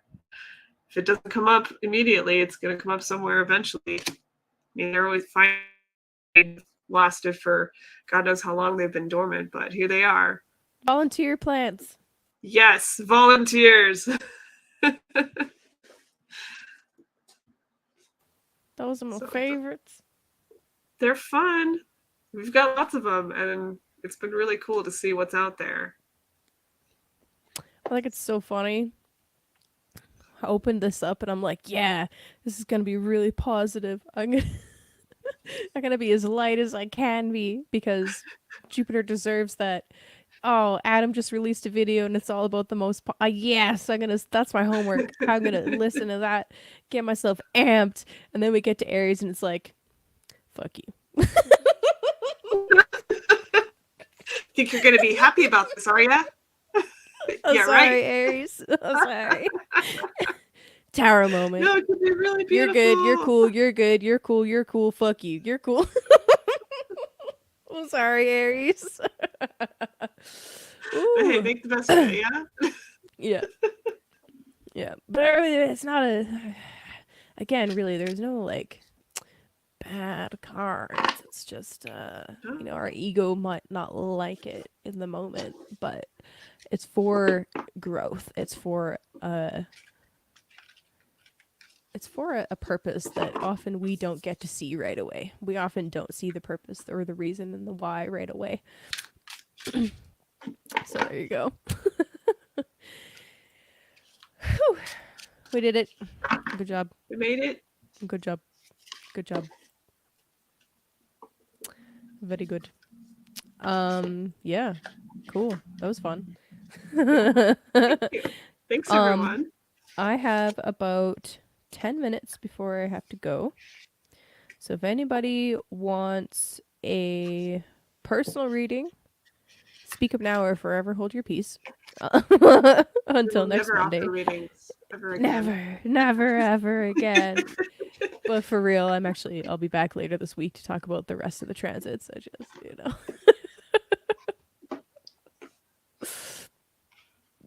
Yeah. And still, you know what? Even just doing just mentioning the new moon and talking about Jupiter, we still took 4 hours.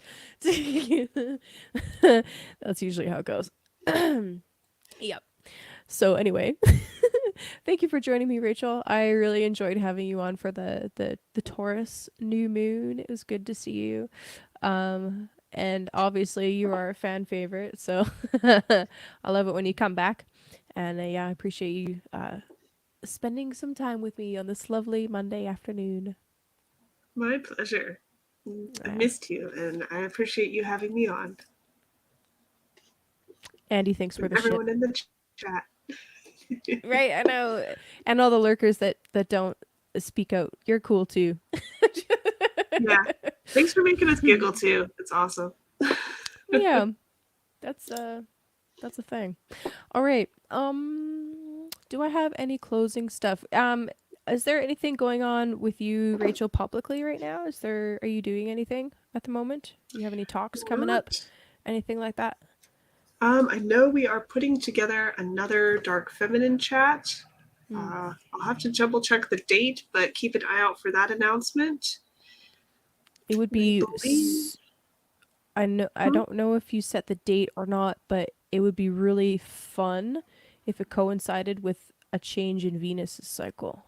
Just Mm, just planting mhm. that seed as like a hey, that would be kind of cool, but it's That also would be okay if you cool. don't. Just saying. Like, Message me about it. okay. Okay. We're like Venus retrograde. Ah. That It'd be fun. could be fun. But yeah, sorry. Go ahead. No, that's it. That's about all I have. I've been in and out of spiders, so I'm trying to jump in a little more often. Just been balancing a lot, so it's just need some space. But That's yeah, cool. if you feel like keeping up with duck stuff, I gave in and got an Instagram. You can follow it if you want, or just stick it on Telegram. I'll post it there too. But yeah, we're trying to share a little bit more of our homesteading process as we do it. So that's about it. Cool. Yeah, that's exciting. Um, yep, duck pictures are always fun. I appreciate the Telegram stuff. I love Telegram though. It's a really cool platform. It hasn't been censored in Canada yet, so Yeah, that's yep. kind of a big one. Yep. Okay, friends. Do I have any announcements? Yeah, I actually have a discount code going on right now until the end of Taurus season. So for the next I think until the 21st, I have a discount code. If you have never had a natal chart reading with me before and you would like to do that, use the code Taurus23. As long as you don't have to book before the code runs out, but schedule it before. No, you need to book before the code runs out because it's like timed, but you can schedule it for after that date, right? So it's all good. You can do that. Get a discount. That's always fun. And other than that, yeah, I don't have anything major to announce. Yeah, just hanging out for now anyway. Just wait. We'll see what Jupiter does in Taurus. Yeah, we'll see what happens. Right, exactly. Woo. All right, everybody. Have a lovely rest of your Monday. Enjoy your week. And I will be back probably Tuesday or Wednesday with some more stuff to talk about the rest of the transits this week because there's a lot. Okay. All right. Bye bye.